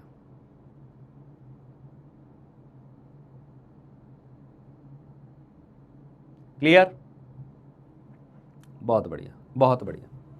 हाँ, एवरेज जैसा कॉन्सेप्ट है, बोल सकते हो, पर अब ध्यान से सुन, ध्यान से सुनना। इसमें भी एक चीज और बताई, अभी तो मैंने HCl मिलाया था। अब मान ले मैंने बोला अगले एग्जाम्पल में मैंने बोला कि एक HCl है और एक H2SO4 है ना। इसकी मोलरिटी M1 है, वॉल्यूम V1 है, इसकी मोलरिटी M2 है, वॉल्यूम V2 है। अब इन दोनों को मिला दिया, तो भाई सीधी सी बात है, यहाँ पर दो सॉल्यूट हो गए। कौन कौन हो गए? HCl भी हो गया और H2SO4 भी हो गया, दो सॉल्यूशन मिला दिया आपने। अब यहां आपसे मोलरिटी पूछ ली, तो अब यहां मोलरिटी सॉल्यूशन का कोई मीनिंग ही नहीं है। यहां आपसे वो पूछेगा देखो भाई दोनों अलग अलग चीज है, तो यहां आपसे बोलेगा कि एक सॉल्यूट यानी HCl की मोलरिटी क्या है ये बताओ, और H2SO4 की मोलरिटी क्या है ये बताओ। इसका जवाब दे दो यार, इसका जवाब दे दो एक बार, फटाफट जवाब दो, फटाफट जवाब दो। ध्यान देना, ये सिमिलर टाइप के नहीं है, ये HCl अलग सॉल्यूट है, H2SO4 अलग सॉल्यूट है।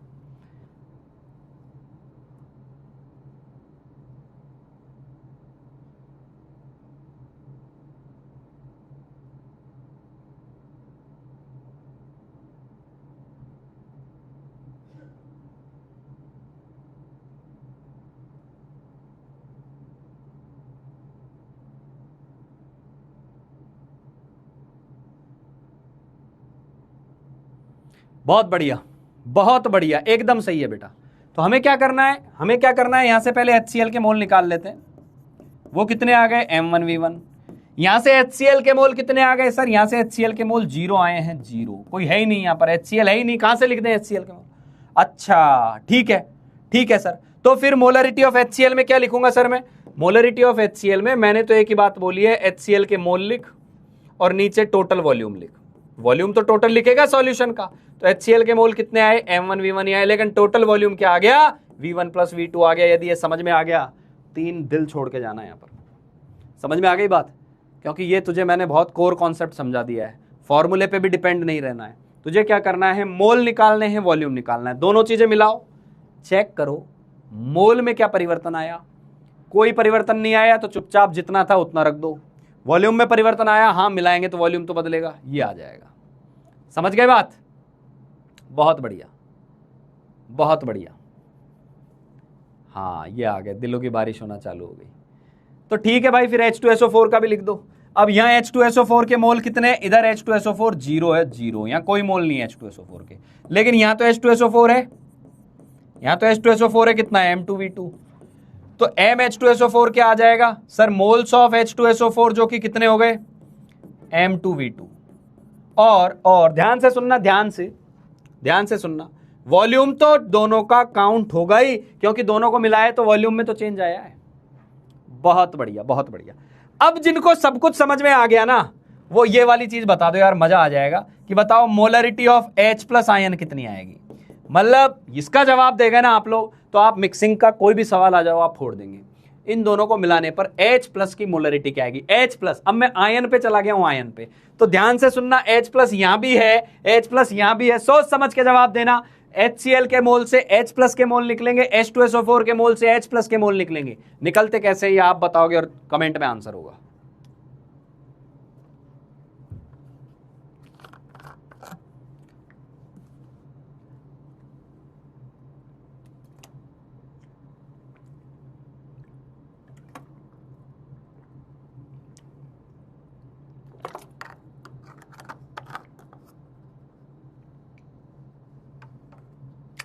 तीन नहीं यार, तीन नहीं, न्यूमेरिकल आंसर मत दो यार, तुम लोग समझ ही नहीं पाते हो। यहां मैंने HCl के मोल लिखे हैं क्या, जो आप सीधे जवाब दे पा रहे हैं? आप लिखोगे,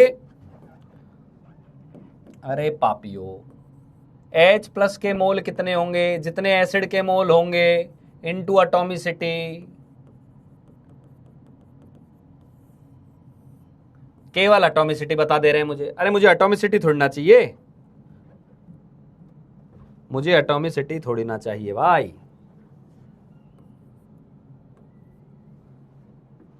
हाँ अब सही जवाब आया, तो देख यहां से H+ के मोल कितने आए पहले डब्बे से? सर H प्लस के मोल आएंगे HCl के जितने मोल आए इंटू 1, क्योंकि इसके अंदर एक H प्लस होता है, तो HCl के मोल कितने थे, M1V1 थे। यहां से H प्लस के मोल कितने आएंगे सर, H2SO4 के जितने भी मोल आएंगे ना इंटू 2, तो ये आ जाएगा 2M2V2। तो मोलरिटी ऑफ H प्लस क्या आ जाएगी बेटा, मोल H प्लस के जुड़े हैं, दोनों डब्बों में H प्लस था, तो यहां से M1V1 आया, यहां से 2M2V2 आया, और यहां V1 प्लस V2 आया। आई होप ये बात अब समझ में आ गई होगी। कुल मिलाकर कोर कॉन्सेप्ट पे ध्यान देना है कि दोनों चीजों को मिलाने से किस किस के मोल जुड़ सकते हैं उनको जोड़ दें। वॉल्यूम तो जुड़ेगा ही जुड़ेगा, क्योंकि दो चीजें आप मिलाओगे तो वॉल्यूम बढ़ना ही बढ़ना है।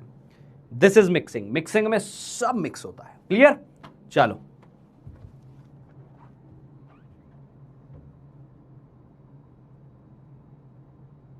Done done डना done done. चलो जी क्वेश्चन दे रहा हूं, अब क्वेश्चन दे रहा हूं, चलो। सोहम के दिल आ गए, कृष्ण ने दिल भेज दिए, ऋषभ ने हार्ट भेजे हैं। बहुत बढ़िया भाई, बहुत बढ़िया। अनूप जी बहुत बहुत धन्यवाद आपका। ठीक है चलो,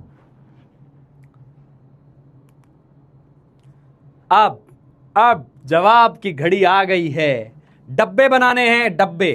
एक डब्बा FeCl3 का बनाना, डब्बे देखो कैसे बनाने में बता दे रहा हूं, सवाल आप करेंगे।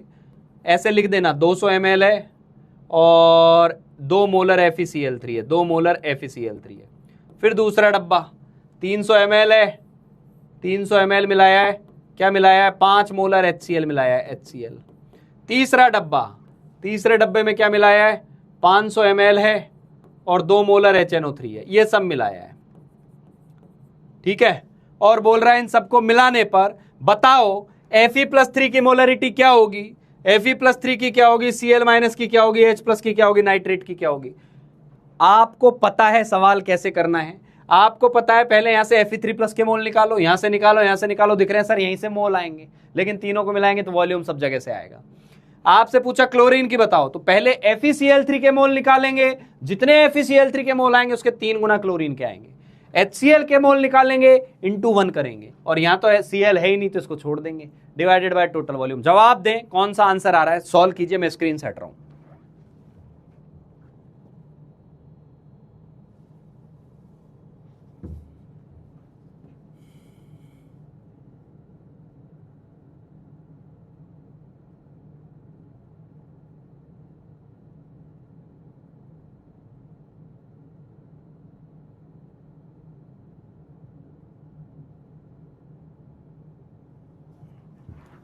यार इसमें ना एक स्पैमर है, समझ गए आपको, जो M1 + M2 कंटिन्यूस आता, उसको हटा दो, लॉक कर दो।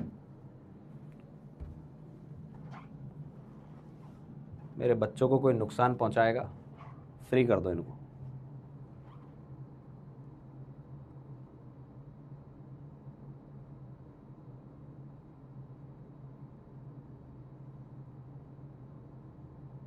चैट रिफ्रेश कर सकते हैं। ठीक है ठीक है ठीक है।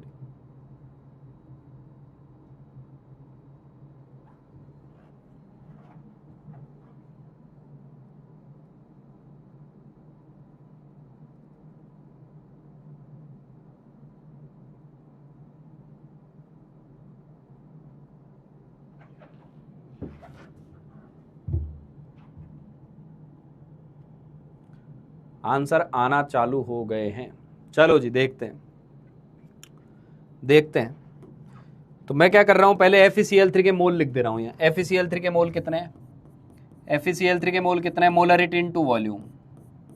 अच्छा एक बात का ध्यान रखना, एक बात का ध्यान रखना, ये जो फॉर्मूला बताया था, ये जो फॉर्मूला बताया था, इसमें वॉल्यूम का ध्यान रखना। इफ वॉल्यूम आपने लीटर में लिया है, if volume is in litre, then it should be in liter in numerator as well as denominator. It should be in liter in numerator and denominator, दोनों में सेम यूनिट यूज करनी है। आपने volume ml में लिया है, यहां ml में लिया है आपने वॉल्यूम, तो यहां भी वॉल्यूम ml में ही लेना है। मतलब वॉल्यूम की जो यूनिट है ना वो सेम रखनी है, कुल मिलाकर बात ये है। तो मैं क्या करता हूं, मैं जनरली ml में दिया होता है ml में लेता हूं। तो मोल कितने आए, तो मैंने लिख दिया 2 × 200। अब मुझे पता है वो 400 मोल नहीं आए, वो 400 मिलीमोल आए हैं, मिलीमोल। मिली समझ गए ना यार, मिली एमएल के कारण लिख रहा हूं, ठीक है। यहां मैंने, अच्छा किसके, FeCl3 के, यहां मैंने HCl के मोल लिखे तो कितने आए बेटा, 300, ये सॉरी 5 इंटू 300, 5 इंटू 300 तो ये क्या है 1500, 1500 मिलीमोल आए, मिलीमोल।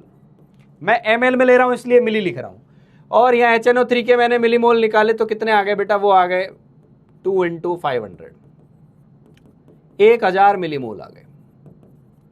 अब चलते हैं Fe3+, तो बताओ Fe3+ कौन से डब्बे में है, Fe3+ कौन से बॉक्स में है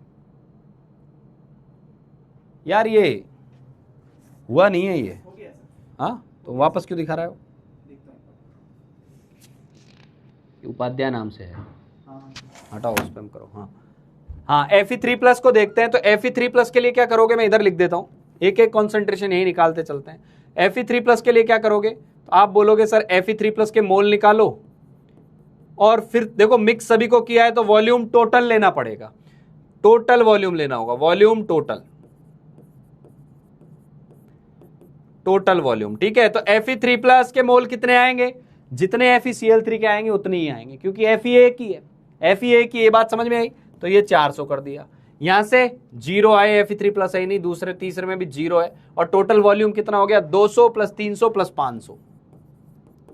अब मैंने ऊपर भी ध्यान से सुनना, मैंने यहां भी डायरेक्टली वॉल्यूम रख दिया था ml में, तो मैंने यहां भी ml में ले लिया, तो बेटा ये कितना आ गया, ये आ गया 0.4 मोलर, 0.4 मोलर, यानी या तो ऑप्शन ए या तो ऑप्शन सी, क्योंकि Fe3+ दोनों में 0.4 मोलर है। चलो जी, अब अगला देखते हैं, अगला है Cl-, Cl- पे चलते हैं। Cl- कौन कौन से डब्बे में है, सर इसमें भी है, इसमें भी है, पर इसमें जितना भी है ना, इसमें जितना भी है उसको 3 से और मल्टीप्लाई करना पड़ेगा, उसको 3 से और मल्टीप्लाई करना पड़ेगा। तो ठीक है, तो Cl- के मोल कितने आ गए सर, वहां से आ जाएंगे 400 तो आ ही रहे थे उस डब्बे में, इंटू 3, प्लस यहां से 1500 आ रहे थे इंटू 1, और यहां से तीसरे में 0, और टोटल वॉल्यूम तो 200 प्लस 300 प्लस 500 है, तो कितना हो गया 2.7 मोलर। आई होप ऐसे समझ में आ गया होगा, और 2.7 मोलर आते मुझे ए ऑप्शन बिल्कुल क्लियरली विजिबल है, A option will be answer, बाकी आप लोग निकाल लेना। समझ में आ गई बात, मेथड यही होगा, मेथड यही होगा, मेथड यही होगा, क्लियर। अब बच्चे गलत कहां करेंगे, बच्चे गलत कहां करेंगे, या तो वो केवल Cl यहीं देख गए, Cl को काउंट ही नहीं किया, तो गलती हो जाएगी। चमक गया, यदि चमक गया तो एक बार फटाफट कमेंट्स में चमका मक्खन चलते रहने दे यार, एक बार मिक्सिंग हो गई है, कॉन्सेप्ट की मिक्सिंग नहीं होनी चाहिए, सॉल्यूशंस की मिक्सिंग हो रही है, ठीक है। बहुत बढ़िया, बहुत बढ़िया बेटा। ओ भाई साहब, ये एक तगड़ा सवाल है, ये भी अच्छा सवाल है, ये भी अच्छा सवाल है, ये भी बहुत अच्छा है, ये भी बहुत अच्छा है। चलो जी, 5 सवाल है, इन 5 सवालों में 2 आपको बताऊंगा, 3 आपको दूंगा। चलो पहले तो यार ये अटेम्प्ट करो, पहले तो ये अटेम्प्ट करो, मैं देखता हूं कितने बच्चे कर पाते हैं। अटेम्प्ट करें इस क्वेश्चन को, अटेम्प्ट करें। अच्छा इससे पहले ना, इसको बाद में कर लेना, इससे पहले ये कर लो, जिससे थोड़ा दिल को तसल्ली मिल जाएगी, एक सवाल बन जाएगा। ये वाला करो, इसके बाद वो वाला कराऊंगा। इसको करें, 2 सॉल्यूशन दिए हुए HCl के, एक सॉल्यूशन की मोलरिटी ये है, एक की इतनी है, दोनों को किस वॉल्यूम में मिलाएं, किस वॉल्यूम में मिलाएं कि फाइनली हमें मोलरिटी मिले 2 मोलर की। ध्यान देना, दोनों को मिलाकर टोटल वॉल्यूम 500 होना चाहिए, टोटल वॉल्यूम 500 होना चाहिए दोनों को मिलाकर। तो 500 में से अब सभी 500 दिख रहे हैं, लेकिन किसको कितना ले, 300 200 ले, 200 300 ले, 150 250 ले, 150 350 ले। ये सवाल दिया हुआ है, सॉल्व करो बेटा। लास्ट क्वेश्चन को दोबारा करेंगे, लास्ट क्वेश्चन को करेंगे, अभी इसको करो।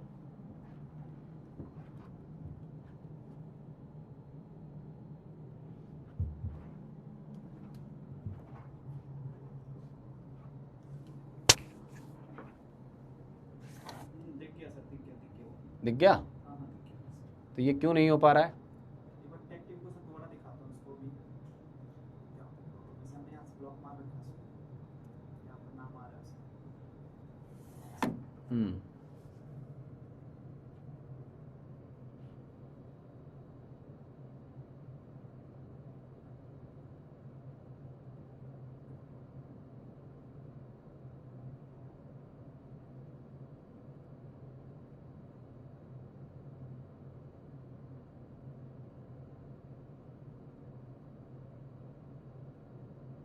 डन डन डन डन, अब हो गया है।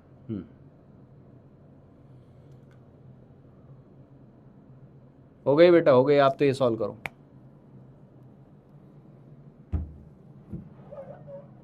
आंसर चाहिए अपने को। तो देखो, एक का वॉल्यूम v मान लेना, किसी का भी मान लो। सॉल्यूशन ए का वॉल्यूम v है, सॉल्यूशन ए का वॉल्यूम v है, मान लो v ml, ठीक है। तो सॉल्यूशन b कितना होना चाहिए? सॉल्यूशन b कितना होना चाहिए? या तो आप v1 v2 मान सकते हैं, आप v1 v2 मान सकते हैं। एक v1 एक v2 है, v1 प्लस v2 500 है। फिर दूसरी इक्वेशन आएगी, दो इक्वेशन दोनों सॉल्व कर लें। मैं ऐसे सवालों को ऐसे कर ले जाता हूं, इक्वेशन एक ही बनाता हूं। तो उसका तरीका क्या है? एक को v मान लो, टोटल 500 है, तो दूसरा क्या आ जाएगा? 500 माइनस v हो जाएगा, 500 माइनस v ml हो जाएगा। अब सॉल्व करो, सॉल्व करो, आंसर आ जाएगा।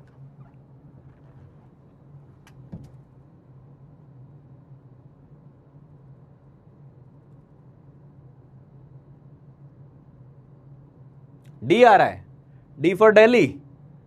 देखते हैं भैया, अहमदाबाद जाओगे कि दिल्ली जाओगे, देखते हैं एक बार। बहुत बढ़िया, बहुत बढ़िया। तो देख बेटा, फाइनल रिजल्ट क्या है? वो है 2 मोलरिटी। एम फाइनल है 2 मोलरिटी। और एम फाइनल होता क्या है? एम फाइनल होता है, एम फाइनल इसी को तो बराबर करना है अपने को। किसके बराबर करना है? दोनों ही HCl है तो जोड़ सकते हैं, M1V1 plus M2V2 upon V1 plus V2, ये लगाना है। तो M की वैल्यू रख दो 2। M1 कितना है? M1 है 3.5। V1 कितना है? V है। M2 कितना है? 1 है। ये देख लो M2 ये रहा। V2 कितना है? V2 है 500 माइनस V अपॉन टोटल क्या है? 500 है। V1 प्लस V2 500 है। खत्म हो गया भाई सवाल। ये आया 1000, 3.5V plus 500 minus V। 3.5V minus V कर दिया तो 2.5V बच गया, और उधर 500 घट के चला जाएगा, 1000 माइनस 500 हो जाएगा। तो V आ गया बेटा 200 ml, और V आ गया 200 ml, V आ गया 200 ml। तो यानी A हो गया 200, तो B हो गया 300, तो आंसर हो गया D फॉर दिल्ली। टन टन, बहुत बढ़िया। समझ में आई बात? कर लोगे मिक्सिंग के क्वेश्चन? कर लोगे? ठीक है, चलो अगला बताता हूं, अगला बताता हूं। इस पे आओ, इस पे आओ। अब ये भी बहुत मुश्किल नहीं है। टोटल सॉल्यूशन समझ लो आपको कितना बनाना है? 10 किलो बनाना है, टोटल 10 किलो बनाना है। और उस 10 किलो में भी 43% H2SO4 है। तो ये देखना, ध्यान से समझना। इसने बोला एक डब्बा ऐसा है 98% H2SO4 है। हमें नहीं पता इसका मास क्या है, ठीक है। तो मान लेते हैं इसका मास m लेके चलना है, m kg है, m kg, ठीक है बेटा। अगला उसने बोला, अगला है 28% H2SO4 का डब्बा है। हमें नहीं पता ये कितना kg है, लेकिन उसने बोला इन दोनों को मिलाकर 43% का डब्बा बनाना है, जिसमें ये टोटल अपने पास 10 kg हो। तो ऑब्वियस सी बात है, ये सॉल्यूशन m kg है, टोटल 10 है, तो ये 10 माइनस m होगा, 10 माइनस m kg होना चाहिए ये। अब सॉल्व कर दो, सॉल्व करने का फंडा बता रहा हूं। इन दोनों को ऐड करो, यहां से H2SO4 का मास निकालो, यहां से H2SO4 का मास निकालो, और यहां दोनों से जो H2SO4 का मास आया वो H2SO4 इसके अंदर होना चाहिए। सॉल्व करो। ओ भाई साहब, इसका भी आंसर निकाल दिया है बच्चों ने। आंसर आ गया है भाई, आंसर आ गया है यार। इसका भी आंसर दे दिया ना, मजा आ जाएगा यार।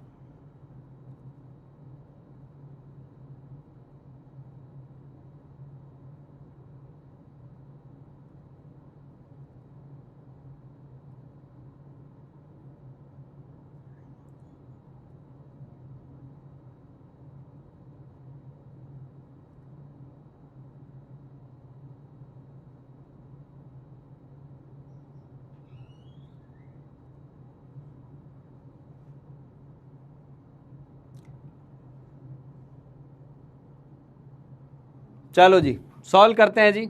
आ जाइए सॉल्व करते हैं। अब ये तो सिंपल सवाल है यार। यहां से H2SO4 का मास कितना होगा? मान लो ये 100 ग्राम होता तो इसमें 98 ग्राम होता, तो यहां मास ऑफ H2SO4 कितना होगा? यहां मास ऑफ H2SO4 क्या होगा? तो यहां लिख दे रहा हूं कितना होगा बेटा। जितना भी होगा उसका 98% ही होगा। मान लो पूरा डब्बा 100 का है, 100 किलो का पूरा डब्बा होता तो उसमें 98% ही तो है। प्योरिटी याद आ रही है? प्योरिटी कि 100 था तो उसमें 98 ही रहेगा, यानी m था तो m का 98 ही तो रहेगा, कम रहेगा। इधर कितना रहेगा? 10 माइनस m तो जब होता जब पूरा 100% प्योर होता, लेकिन अभी तो 28% ही प्योर है तो 28/100 होगा। और इधर मास ऑफ H2SO4, यानी दोनों तरफ से मास ऑफ H2SO4 बराबर कर देना है, क्योंकि सॉल्यूट है ना, तो दो सॉल्यूट मिला है तो सॉल्यूट यहीं तो आएगा। तो यहां क्या कर दोगे, ये टोटल 10 है तो 10 का 43%। तो ध्यान से देख, डिनोमिनेटर में सब में 100 है, ये उड़ जाएगा। ये आ गया 98m, ये आ जाएगा 280 माइनस 28m, और ये आ गया 430। ठीक है, तो 98 माइनस तो ये आ गया 70m, 70m, और ये कितना आ जाएगा भाई 150। 430 माइनस 280 कर देंगे 150, तो m आ गया 15/7। ऐसे करने हैं सवाल। कुल मिलाकर मिक्सिंग का मतलब ये याद रखना है कि एक ही जैसी चीजों को मिला रहे हैं तो उनका मास जुड़ जाएगा, उनका मोल जुड़ जाएगा। समझ में आ गई बात? खत्म। चलो जी, बहुत बढ़िया।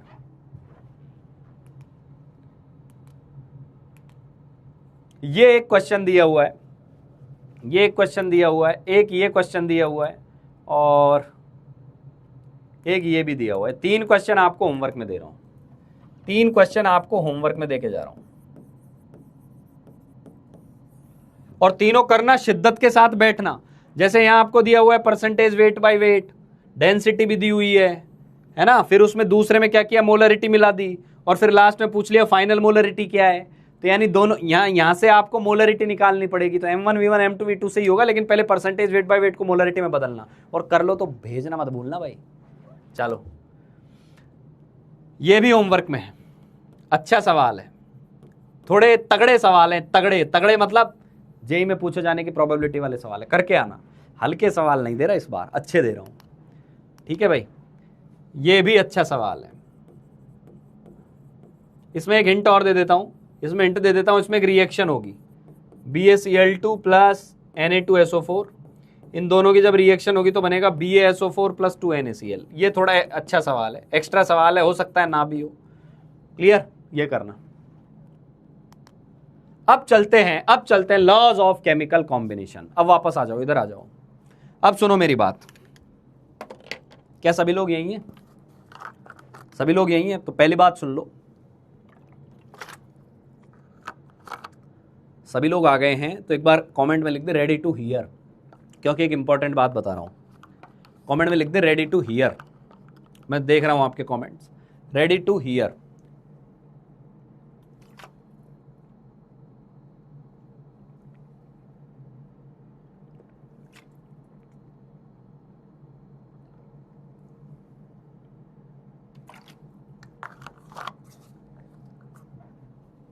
लास्ट का आंसर फिर से बता दूं, कौन से लास्ट का? ये होमवर्क में करना है, इस रिएक्शन को यूज करते हुए। इसको भी करना है होमवर्क में, इसको भी होमवर्क में करना है। और इसका आंसर डी था, और इस वाले का आंसर 15/7 था, बी था, बॉम्बे था। चलो तो सुनो, अब काम की बात सुनते हैं। आज लेक्चर पूरा हो गया है। आपको क्या करना है, एनसीईआरटी खोलनी है। मतलब आज नहीं तो कल टाइम मिल जाए, कल कर लेना है काम। जितने भी सर ने लेक्चर्स पढ़ाए हैं ले जाके एनसीईआरटी में मैपिंग करनी है। और तुम तो एक काम करना, एनसीईआरटी उठाना और कीवर्ड्स देखते जाओगे ना, जैसे वहां आएगा परसेंटेज कॉम्पोजिशन, उसको अंडरलाइन कर करके फटाफट निकाल लेना कि हाँ ये वाली चीज हमने वहां पढ़ी थी, ये परसेंटेज ये वाली चीज वहां पढ़ी थी। हालांकि जब समरी लेक्चर में लेके आऊंगा मैं एक बार फटाफट एनसीईआरटी का भी उसमें ऐड कर दूंगा, लेकिन आप खुद करेंगे तो आपको मजा आएगा। और उसमें सबसे पहले ही आपको मिलेंगे लॉज ऑफ केमिकल कॉम्बिनेशन। अब सुनो इनकी कहानी क्या है। तो यानी एनसीईआरटी कवर हो चुकी है। पहली बात तो एक एक चीज आपका पूरा उसके अंदर आ गया, इनफैक्ट बहुत ज्यादा आ गया है अपना। तो एनसीईआरटी में तो बहुत कम लिखा हुआ है। परसेंटेज कॉम्पोजिशन आ गया है, कॉन्सेंट्रेशन टर्म्स आ गई है। एनसीईआरटी का चैप्टर आपका कंप्लीटली डन है। ठीक है, अब दूसरी बात सुनो, ये जो लॉज ऑफ केमिकल कॉम्बिनेशन है, ये laws of chemical combination NCERT में सबसे पहले क्यों दिए हुए हैं? क्योंकि लॉज सबसे पहले आए थे। लॉज कैसे आए थे? लोगों ने ऑब्जर्वेशन की थी और उन ऑब्जर्वेशन के रेस्पेक्ट में चीजें लिख दी उन्होंने। वो कितने बड़े दिव्य लोग रहे होंगे कि कोई खास कैलकुलेशन नहीं करी, उन्होंने लॉज लिखे और कि यार ये दो चीजों को मिला रहे हैं तो इतना मास ऐड हो रहा है, ऊपर से ये 50 ग्राम मिलाया, ये 20 ग्राम मिलाया, और यार प्रोडक्ट जो बन रहा है वो भी टोटल 70 ग्राम ही है, तो उन्होंने बोल दिया कि मास कंजर्व रहता है। तो यानी केमिकल रिएक्शंस के ऑब्जर्वेशन से लॉज आए, तब तक बहुत सारी कैलकुलेशंस अवेलेबल नहीं थी। इनफैक्ट ये बात भी पता नहीं थी मॉलिक्यूल और एटम्स के अंदर अंतर तक क्या होता है। डाल्टन अपनी थ्योरी भी लेके नहीं आए थे, उससे पहले की ये बातें हैं, इसलिए एनसीईआरटी में पहले लिखे हुए हैं। हमने लास्ट में क्यों लिए? क्योंकि मैं इनको पहले ही बता देता तो ये तो लॉस थे, उन्होंने तो ऑब्जर्व कर लिया था, लेकिन उन्होंने जो ऑब्जर्व किया हो तो उनका इंट्यूशन था। अब उसके लिए जो लॉजिक चाहिए वो इस चैप्टर में बाद में आया। अब हम वो लॉजिक वॉजिक सब पूरा लेके बैठे हैं, अब तुम्हें एकदम समझ में आने वाली है चीजें, ठीक है? तो सुनो, ये भारी भारी नाम है, एंटोइन लेवोजिए, लेवोजियर मत बोल देना, लेवोजिए, है ना, डाल्टन हो गया, और भी बहुत सारे साइंटिस्ट थे। तो इन्होंने क्या किए, फॉर्मुलेट किए अलग अलग लॉज जो मैटर के कॉम्पोजिशन को और केमिकल रिएक्शंस को समझा रहे थे। इन लॉज को हम बोलते हैं लॉज ऑफ केमिकल कॉम्बिनेशन। तो बताइए लॉज ऑफ केमिकल कॉम्बिनेशन का काम क्या है? एक तो ये बताता है कि मैटर में कॉम्पोजिशन कैसे रहता है। कॉम्पोजिशन क्या होता है कि कैल्शियम कार्बोनेट में CaCO3 इसी रेशियो में क्यों है, इसको समझाएंगे। रिएक्शन जिस तरीके से होती है वो वैसे क्यों होती है, किस रेशियो में होती है, इन चीजों को समझाते हैं। कौन कौन से लॉज हैं? मेनली 4-5 फंडामेंटल लॉ हैं। तो अभी अपन शुरू करते हैं पहले से। आप चाहें तो इनको लेक्चर के बाद भी लिख सकते हैं। मैं क्योंकि लॉज क्या है जनरली एग्जाम में उतना ज्यादा पूछे नहीं जाते हैं, और पूछे भी जाते हैं तो आप यूं एक सिंगल लाइन से टिक करके निकाल देंगे, इतने सिंपल सवाल आते हैं। तो आप लास्ट में, लेक्चर के लास्ट में इसको कॉपी कर सकते हैं। अभी समझें चीजों को। तो लॉ ऑफ मास कंजर्वेशन, या अपन इसको बोलते हैं लॉ ऑफ इनडिस्ट्रक्टिबिलिटी ऑफ मैटर। इनडिस्ट्रक्टिबिलिटी का क्या मतलब है? मैटर को डिस्ट्रॉय नहीं कर सकते। यानी वो बोल रहा है जो भी चीज आपने शुरुआत में ली है ना, तो वो बोलता है मैटर को ना तो पैदा किया जा सकता है ना ही नष्ट किया जा सकता है। समझ में आ गई बात? ना तो क्रिएट किया जा सकता है ना तो नष्ट किया जा सकता है, उनको एक दूसरे में परिवर्तित करते रह सकते हैं। क्लियर? समझ में आ गई बात? यानी यही पीओएसी है कि जितने एटम इधर है उतने एटम उधर भी जाएंगे। सिंपल सी बात है। क्लियर? क्लियर बेटा? समझ में आ रही है बात? बेटा निशांत अभी सुन ले पर बातों को। तो लॉ ऑफ मास कंजर्वेशन में क्या आ गया, उसने बोला जितनी भी फिजिकल और केमिकल चेंजेस होते हैं उनमें टोटल मास जो होता है सिस्टम का वो हमेशा कांस्टेंट रहता है, हमेशा कांस्टेंट रहता है। फिजिकल में भी केमिकल चेंज में भी मास ना तो क्रिएट होता है ना ही डिस्ट्रॉय होता है। फिजिकल और केमिकल चेंज के अंदर मास, टोटल मास रिएक्टेंट का और प्रोडक्ट का बराबर रहता है।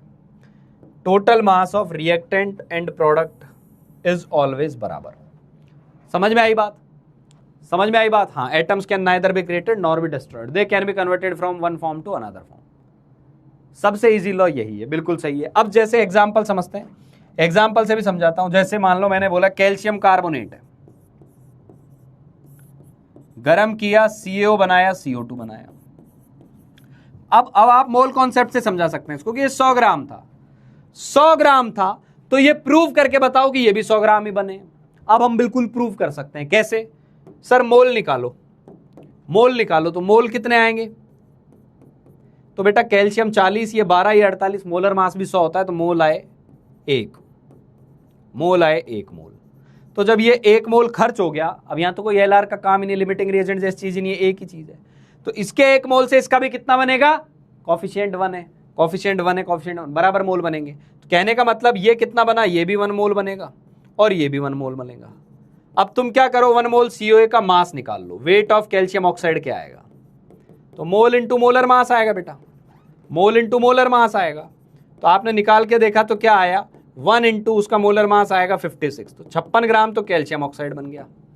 और CO2 कितना बन जाएगा बेटा? CO2 कितना बन जाएगा? 1 मोल इंटू 44, ये आ जाएगा 44 ग्राम बन गया। आप दोनों को जोड़ दो, 100 ग्राम आएगा। अब at least we have equations to prove law of mass conservation. ये बात समझ में आई या नहीं? ये बात समझ में आई? हमने इसको लास्ट में क्यों पढ़ा? अब मैं तुम्हें मोल सिखाता ही नहीं तो ये तो एकदम रटने जैसी बात हो जाती कि अच्छा यार मास किसी ने बोल दिया कंजर्व रहता है तो रहना पड़ेगा। समझ में आई क्या बात? समझ में आई बात?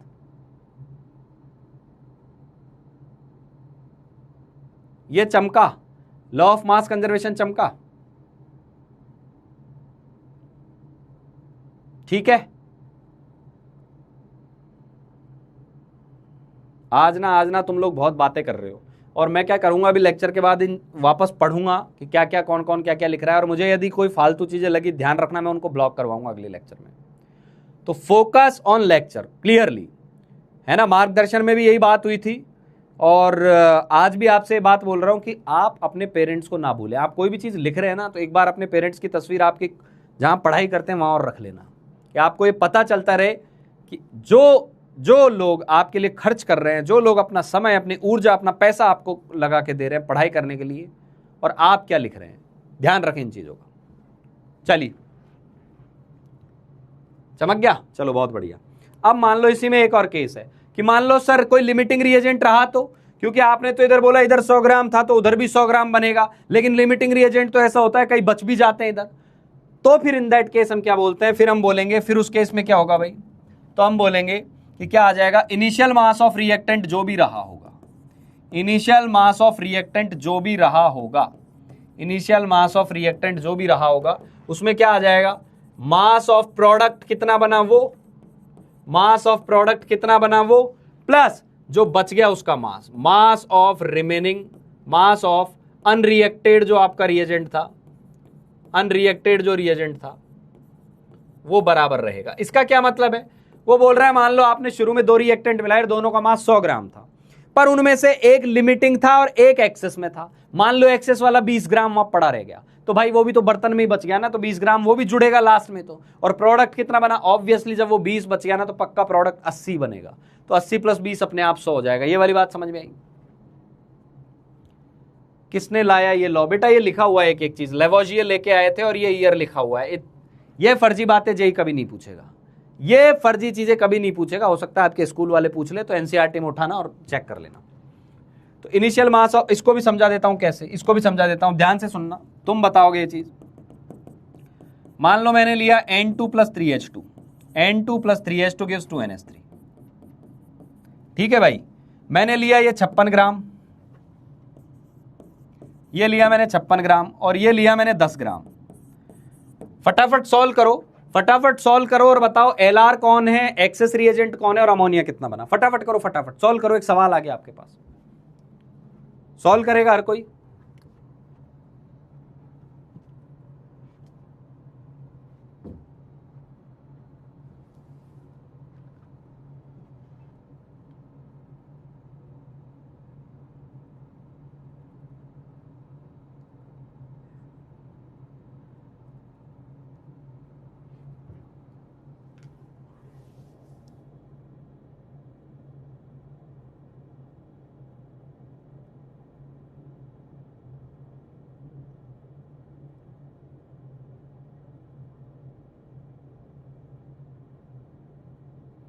हाइड्रोजन एलआर आएगा, बहुत बढ़िया, बहुत बढ़िया, ठीक है बेटा एकदम, क्योंकि हमने सबसे पहले मोल निकाले। मोल कितने आए, ये आया 56/28, 2 मोल आए। यार एक बात है, एलआर वेलआर को तो छील के फेंक दोगे अब तुम लोग, एलआर वेलआर का सवाल आ गया निपटा दोगे उसको, यानी कल का पेपर आपका अच्छा जाने वाला है। 10/2 5 मोल आ गया। एलआर स्टेप चेक किया, एलआर स्टेप चेक किया, एलआर स्टेप, तो एलआर स्टेप क्या होती है 2/1, और ये हो जाएगा 5/3, ये छोटा है, स्मॉल है, तो एलआर आ गया हाइड्रोजन। तो अब एक बात और बताओ, हाइड्रोजन तो पूरा खर्च हो जाएगा, हाइड्रोजन तो पूरा खर्च हो जाएगा, तो हाइड्रोजन के मोल कितने खर्च हुए, NH2 कंज्यूम्ड कितना आया, 5 मोल आया। तो बताते जाओ फटाफट, फटाफट बताएंगे। अमोनिया कितना बनेगा, अमोनिया कितना बनेगा, अमोनिया कितना बनेगा, कैसे निकालेंगे सर, ये 3 से 2 बनता है, तो 1 से 2/3 बनेगा, तो 5 मोल से 2/3 × 5 बनेगा। मैं लिख देता हूं यहां, तो NNH3/2 will be equal to NH2/3, यही आएगा।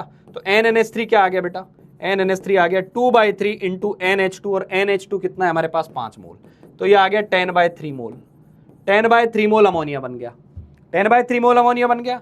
अब देख फाइनली कौन कौन बचा होगा बर्तन में, हाइड्रोजन तो पूरा खत्म क्योंकि एलआर है, पूरा खत्म हो जाएगा ये। N2 कितना बचा, N2 खर्च कितना हुआ ये पता करो, N2 खर्च कितना हुआ, N ऑफ N2 कितना कंज्यूम हुआ, N of N2 reacted bye 1 आएगा और H2 रिएक्टेड बाय 3 आएगा, यही आएगा। तो यानी कितना खर्च हो जाएगा, 5/3 मोल खर्च होगा। तो NN2 बचा कितना, नाइट्रोजन बचा कितना, लेफ्ट कितना आया, तो लेफ्ट आएगा 2 - 5/3 यानी 1/3 मोल आया। अब तुम इन दोनों का मास निकालो, क्योंकि फाइनली बर्तन में, कंटेनर में कौन बचा, एक तो प्रोडक्ट बचा और एक बची हुई चीज बच गई। आंसर निकाल लो, क्या आएगा, आंसर निकाल लो बेटा।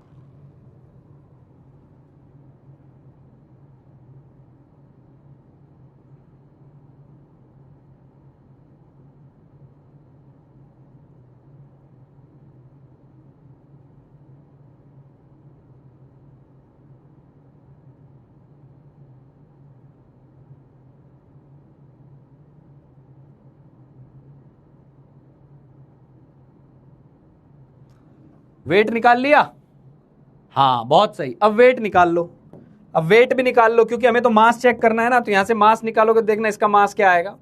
इसका मास आएगा बेटा 10/3 इंटू अमोनिया का मोलर मास 17 होता है, यानी 170/3 ग्राम आया।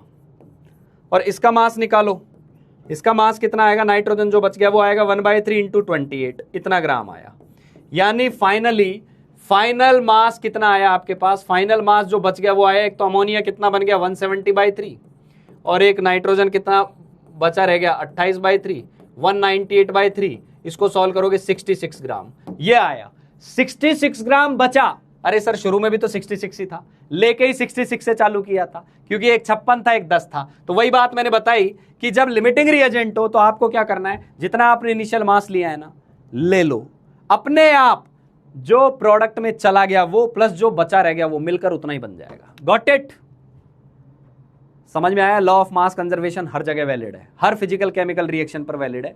पर ज्ञान की बात क्या है, ज्ञान की बात क्या है, एक बात और लिख लेना, not valid on nuclear reaction, not valid in nuclear reaction. ये कहीं ना कहीं लिख देता हूं मैं,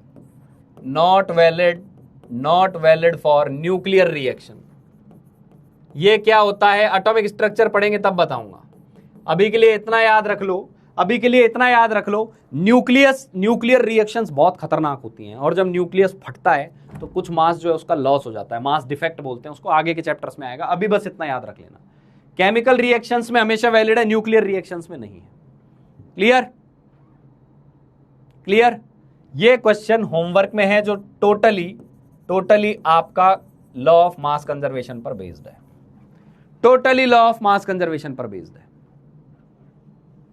ठीक है, बस तो अब से ना हम मास कंजर्वेशन को रट नहीं रहे, अब बिठा लिया है भेजे में, और ये भी देख रहे हैं कि मास कंजर्वेशन पर क्वेश्चन भी बन सकते हैं। केवल यही नहीं कि थ्योरी में रट लिया, सर हमें तो सबसे पहले क्लास में लॉज पढ़ाए थे। अरे उन लॉज का करे क्या, उनकी यूटिलिटी तो हो, उनका एप्लीकेशन तो हो, उनसे सवाल कैसे बन सकते हैं जेईई में वो तो हो, ऐसे बन सकते हैं। क्लियर।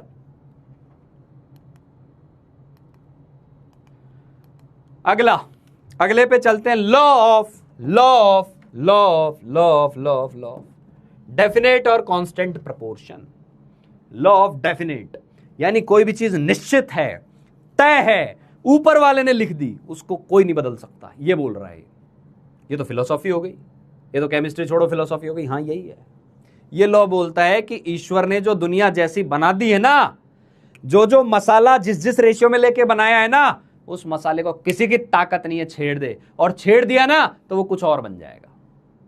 वाह, मतलब पहले तो ये किसने दिया था, ईश्वर ने दिया था। अरे ये तो फिलोसॉफी की बातें थी, दिया तो इन्होंने था, लुई प्राउस्ट, ये 1799 में दिया था। क्या बोला इन्होंने, बोला कोई भी कंपाउंड का जब केमिकल स्ट्रक्चर देखेंगे, केमिकल कॉम्पोजिशन देखेंगे, तो केमिकल कॉम्पोजिशन उसका कांस्टेंट रहता है, चाहे वो कहीं से भी आया हो। सर इसको थोड़ा सा समझाओ, मजा नहीं आया। जैसे पानी होता है, पानी तो बोल रहा है भैया पानी है ना, पानी का फॉर्मूला H2O ही रहेगा, चाहे इसका सोर्स टैप वाटर हो, चाहे ये गंगा से आ रहा हो, चाहे ये यमुना से आ रहा हो। समझ में आ रही है बात, चाहे ये बिस्लरी से आ रहा हो, ये कहीं से भी आ रहा हो। नहीं सर गंगा यमुना में तो कचरा भी होगा। अरे कचरा होगा तो इम्प्योरिटी होगी, वो बोल रहा है उस कचरे के साथ उसमें पानी भी तो होगा ना, उस पानी का फॉर्मूला लेकिन H2O ही होगा। सर मैं H2O ना लिखकर H2O2 लिख दूं तो ईश्वर बोल रहा है कि आपने नई चीज बना दी है, ये पानी नहीं है, ये हाइड्रोजन परऑक्साइड है। ये हाइड्रोजन परऑक्साइड है, ये पानी नहीं है। Okay okay okay sir, okay. इसका मतलब क्या है? इसका मतलब है एक केमिकल कंपाउंड में, अब देखो हाइड्रोजन कितना है, हाइड्रोजन कितना है इसके अंदर, हाइड्रोजन का मास हो गया 1 × 2 2 ग्राम आ गया। ऑक्सीजन कितना है, ऑक्सीजन का 16 होता है। तो मास रेशियो क्या आ गया, मास रेशियो क्या आ गया बेटा? सर मास रेशियो आ गया 2:2:2:16। तो वो बोल रहा है पानी में हमेशा 1:8 ही रेशियो रहेगा, इसको कोई नहीं बदल सकता। समझ में आ गई बात? समझ में आ गई बात? एक पापी आके लिख रहा है सर D2O भी तो है। अरे तो वो D2O अलग पानी है, उसका मास बदल गया, उसकी कहानी बदल गई, वो आइसोटोप है। समझ गए? तो इसका मतलब हो गया कि कंपाउंड के अंदर किसी भी सोर्स से वो कंपाउंड बन रहा हो, फॉर एग्जांपल कैल्शियम कार्बोनेट है, तो कैल्शियम कार्बोनेट मार्बल से आता है, मार्बल स्टोन जो होता है, कहीं और से कहीं से भी आ रहा हो, इसमें इनके मास का रेशियो क्या आ जाएगा? मास रेशियो क्या आने वाला है? मास रेशियो आएगा सर कैल्शियम 40 ही रहेगा, कार्बन 12 ही रहेगा, ऑक्सीजन 48 ही रहेगा। और सिंप्लीफाई कर सकते हो उसको, तो ये रेशियो क्या आ जाएगा? 10:3:12 ये रेशियो आ जाएगा। 4 से उड़ा दिया मैंने सबको, ये रेशियो आ गया। समझ में आ गई बात? ये मास रेशियो है। Got it? बहुत बढ़िया जी, बहुत बढ़िया। ठीक है, चलो अब ये एक सवाल आ गया। इसने बोला एक सर्टेन मेटल जो है उसको ऑक्सीजन में जलाया तो उसका ऑक्साइड बना। एक मेटल था, इस मेटल को ऑक्सीजन के साथ जलाया तो पता नहीं इसका MXOY कुछ तो बना। ठीक है सर, बन गया। बोल रहा है इसी मेटल को जब हीट किया, स्टीम के अंदर हीट किया तो फिर ये यही बना। उसने बोला है कि चलो ठीक है, मेटल को बहुत स्टीम हो गई, पानी H2O गैस के साथ गर्म किया, लेकिन ऑक्साइड यही वाला बना। हाइड्रोजन बाहर निकल गई होगी, पर उसने बोला ऑक्साइड यही वाला बना। तो प्रूव करो कि ये जो ऑक्साइड बना इसमें डेफिनेट कांस्टेंट होता है, कांस्टेंट प्रोपोर्शन होता है। तो प्रूव कर लेते हैं भाई। देखो मेटल कितना था पहले केस में, केस 1 में मेटल कितना था बेटा? मेटल को M लिख रहा हूं मैं, 1.8 ग्राम था। और पूरा ऑक्साइड कितना था? मेटल ऑक्साइड कितना था सर? मेटल ऑक्साइड था 3 ग्राम। तो ऑक्सीजन कितना रहा होगा मेटल के अंदर? इस मेटल ऑक्साइड में ऑक्सीजन कितना रहा होगा? Law of mass conservation sir, 3 - 1.8।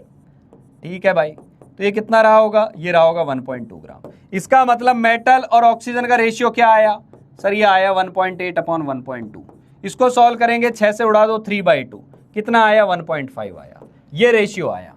वो बोल रहा है प्रूव करो दूसरी रिएक्शन में यदि यही कंपाउंड बन रहा है तो इसका भी रेशियो यही होगा। कर देते हैं सर। यहां मेटल कितना था दूसरे केस में? केस 2 में मेटल था 1.5 ग्राम। और मेटल ऑक्साइड कितना था? मेटल ऑक्साइड कितना था सर? ये था 2.5 ग्राम। ठीक है मेरे जान, तो ऑक्सीजन कितना होगा सर? ऑक्सीजन होगा, मेटल ऑक्साइड में से घटा दो तो 1 ग्राम रहेगा। तो फिर बता दो मेटल ऑक्सीजन का रेशियो क्या आया सर? मेटल 1.5 है, ये 1 है, ये वही रेशियो है जो यहां था। इसका मतलब कंपाउंड सेम है। Got it? समझ में आया भाई? ये है लॉज। तो लॉज तो याद तो करने ही है, लॉज की एप्लीकेशन कैसे आएगी, सवालों में कैसे आ सकता है, वो भी आपको आपके सर बताने वाले थे। तो पेशेंस रखा करो, ये मत बात बताया करो कि सर ये कब पढ़ाएंगे, वो कब पढ़ाएंगे। आई नो एवरीथिंग कि कौन सी ताश का पत्ता कब रखना है। समझ में आ गई बात? चलो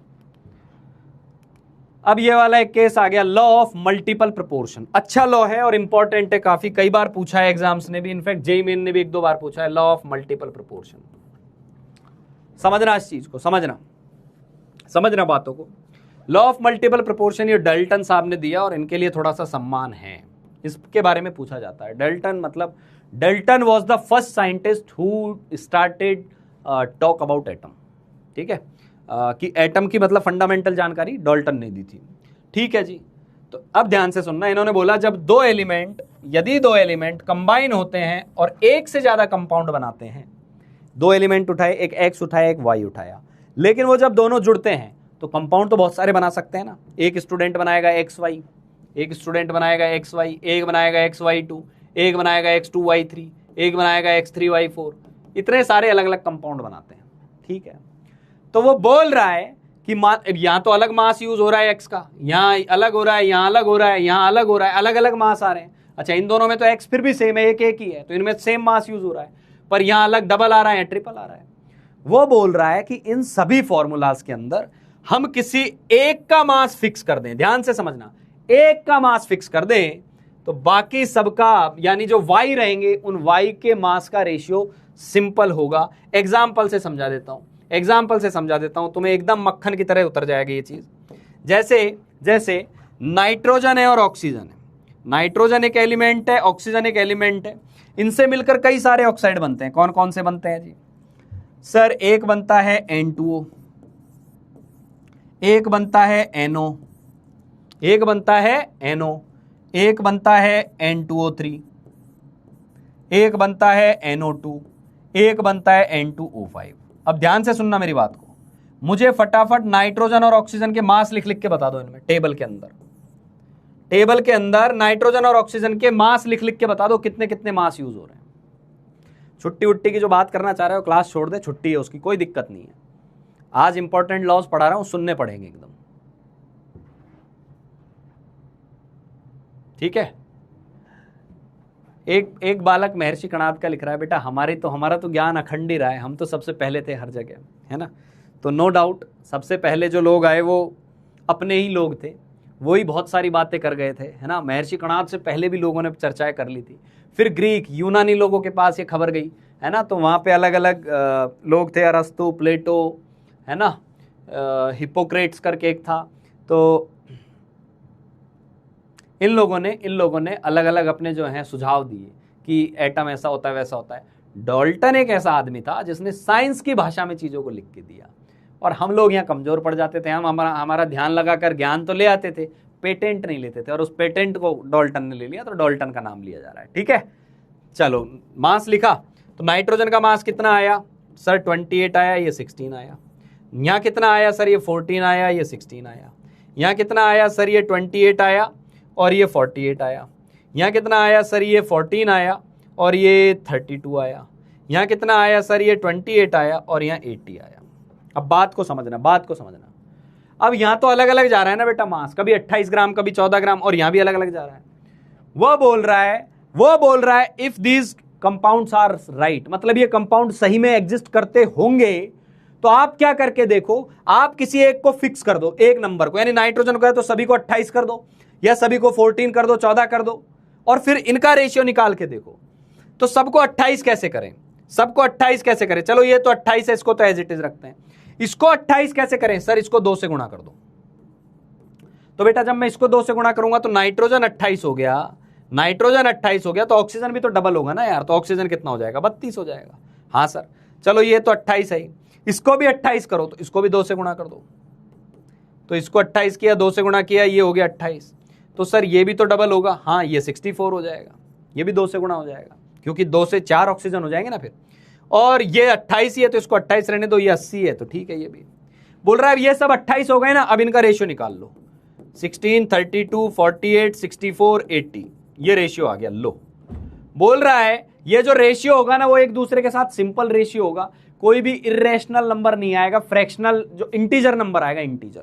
तो इंटीजर नंबर तो आएगा 16 से ही उड़ गए नंबर, 1 2 3 4 5।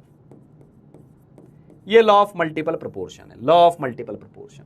तो लॉ ऑफ मल्टीपल प्रोपोर्शन किन किन के बीच में वैलिड होता है वो ये सब पूछ सकता है। तो जैसे बताओ और कहां लग सकता है लॉ ऑफ मल्टीपल प्रोपोर्शन?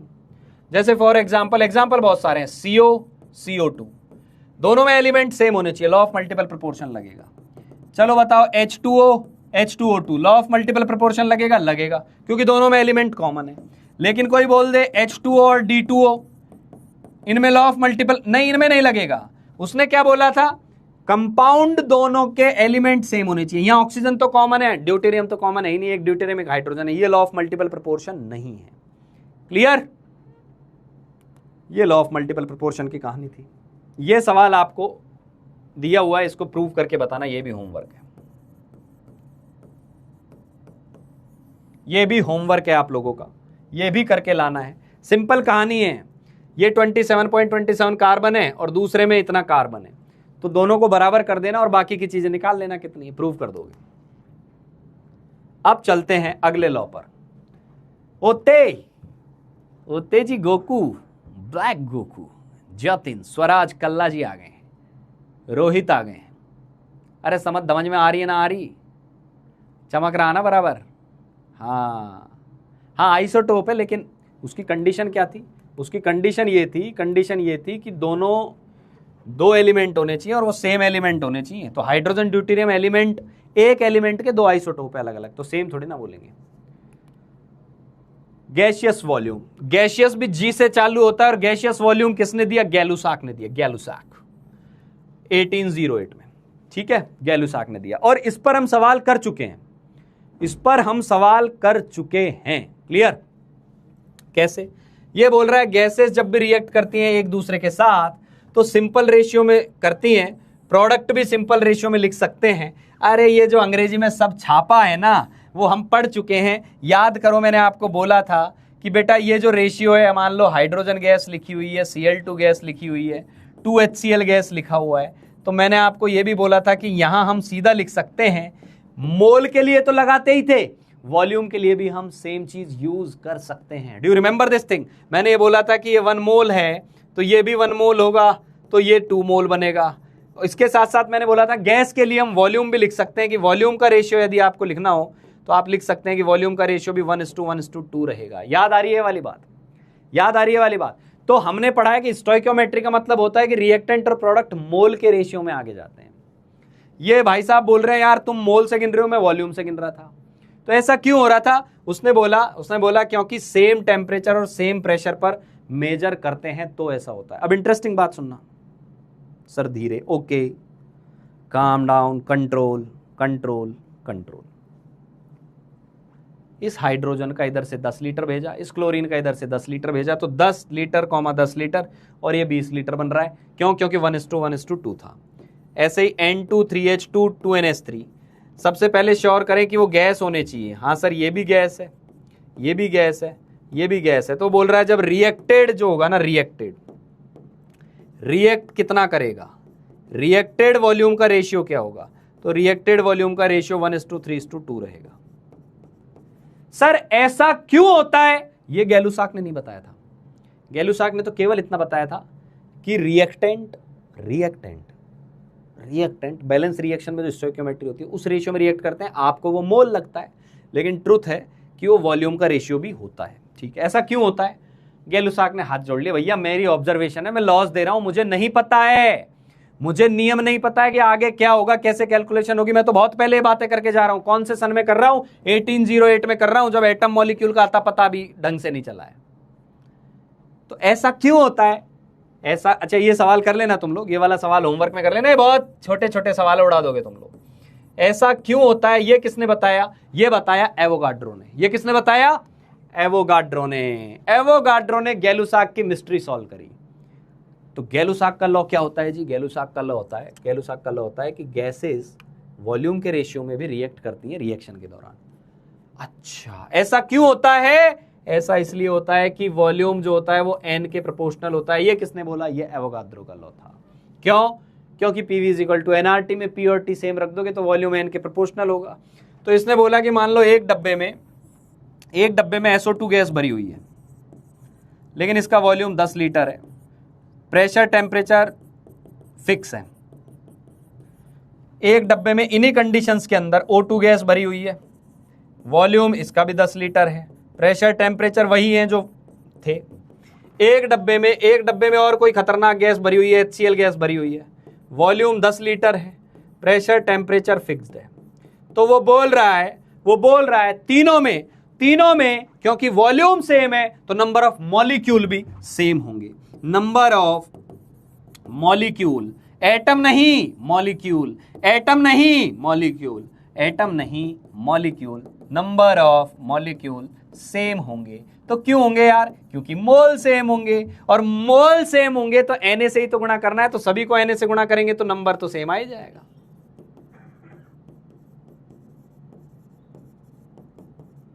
समझ में आ गई बात? तो कई बार वो कंफ्यूज करने के लिए बोलेगा कि एवोगाड्रो के अकॉर्डिंग वॉल्यूम सेम हो तो एटम सेम होते हैं। गलत बात है, एटम सेम नहीं है। एटम तो यहां जितने भी मोल आएंगे इसके उसके 3 गुना होंगे, यहां 2 गुना होंगे, यहां भी 2 गुना होंगे, क्योंकि एटॉमिसिटी से गुणा करना पड़ता है। पर मॉलिक्यूल जो है वो सेम होंगे। क्लियर? मोल भी सेम होंगे। एकदम सही है। ठीक है, स्वाहा। The end of the chapter of mole concept.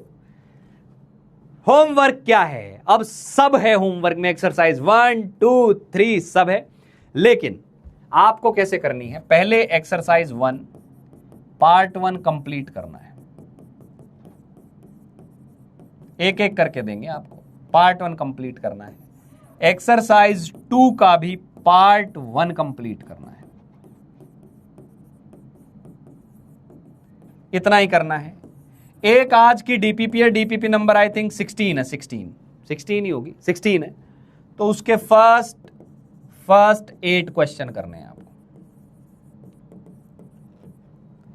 This is all about today. Love you all guys. आप लोगों ने मोल कॉन्सेप्ट पे धैर्य बनाए रखा, जीत हासिल की। कोई भी छोटे मोटे डाउट्स यदि रह रहे होंगे तो हम अभी समरी लेक्चर भी लाएंगे, डाउट सेशन भी अपने आएंगे, सब खत्म करेंगे। और जो नए बच्चे भी जुड़े हैं, ईमानदारी से बताऊं, एटॉमिक स्ट्रक्चर को फोड़ दोगे तुम लोग। और जिस दिन एटॉमिक स्ट्रक्चर जब बनने लगेगा तुम लोगों से, तुम आके बोलोगे कि सर हमने क्यों जल्दी ज्वाइन नहीं किया। ठीक है, तो नेक्स्ट चैप्टर रहेगा अपना एटॉमिक स्ट्रक्चर। जुड़े रहिए, कनेक्टेड रहिए। ये आपका सिलेबस है, सिलेबस बता दे रहा हूं मैं। स्टोइकियोमेट्री जहां से चालू हुई ना, उसके बाद का सब आ रहा है यार। स्टोइकियोमेट्री जब से शुरू हुई थी वहां से लेकर पूरा आ रहा है, उसको पूरा रिवाइज कर लेना। मतलब पूरा मोल कॉन्सेप्ट आ रहा है एकदम तरीके से, है ना। लेक्चर्स रिवाइज जिसने किए हैं, जिसने डीपीपी सॉल्व किए, पेपर फोड़ेगा, कहीं कोई दिक्कत नहीं है। पेपर का लेवल नो डाउट पिछले वाले पेपर से थोड़ा अच्छा मिलेगा आपको, है ना। तो वही तो धीरे धीरे बढ़ना है। तो डाउट्स आप यहाँ भेज सकते हैं, बाकी पढ़ाई करते रहिए, मस्त रहिए। और चैप्टर यदि आपको मक्खन समझ में आ गया है तो ये सूचनाएं जगत में फैलाते रहिए। चलिए बाय बाय, गुड नाइट।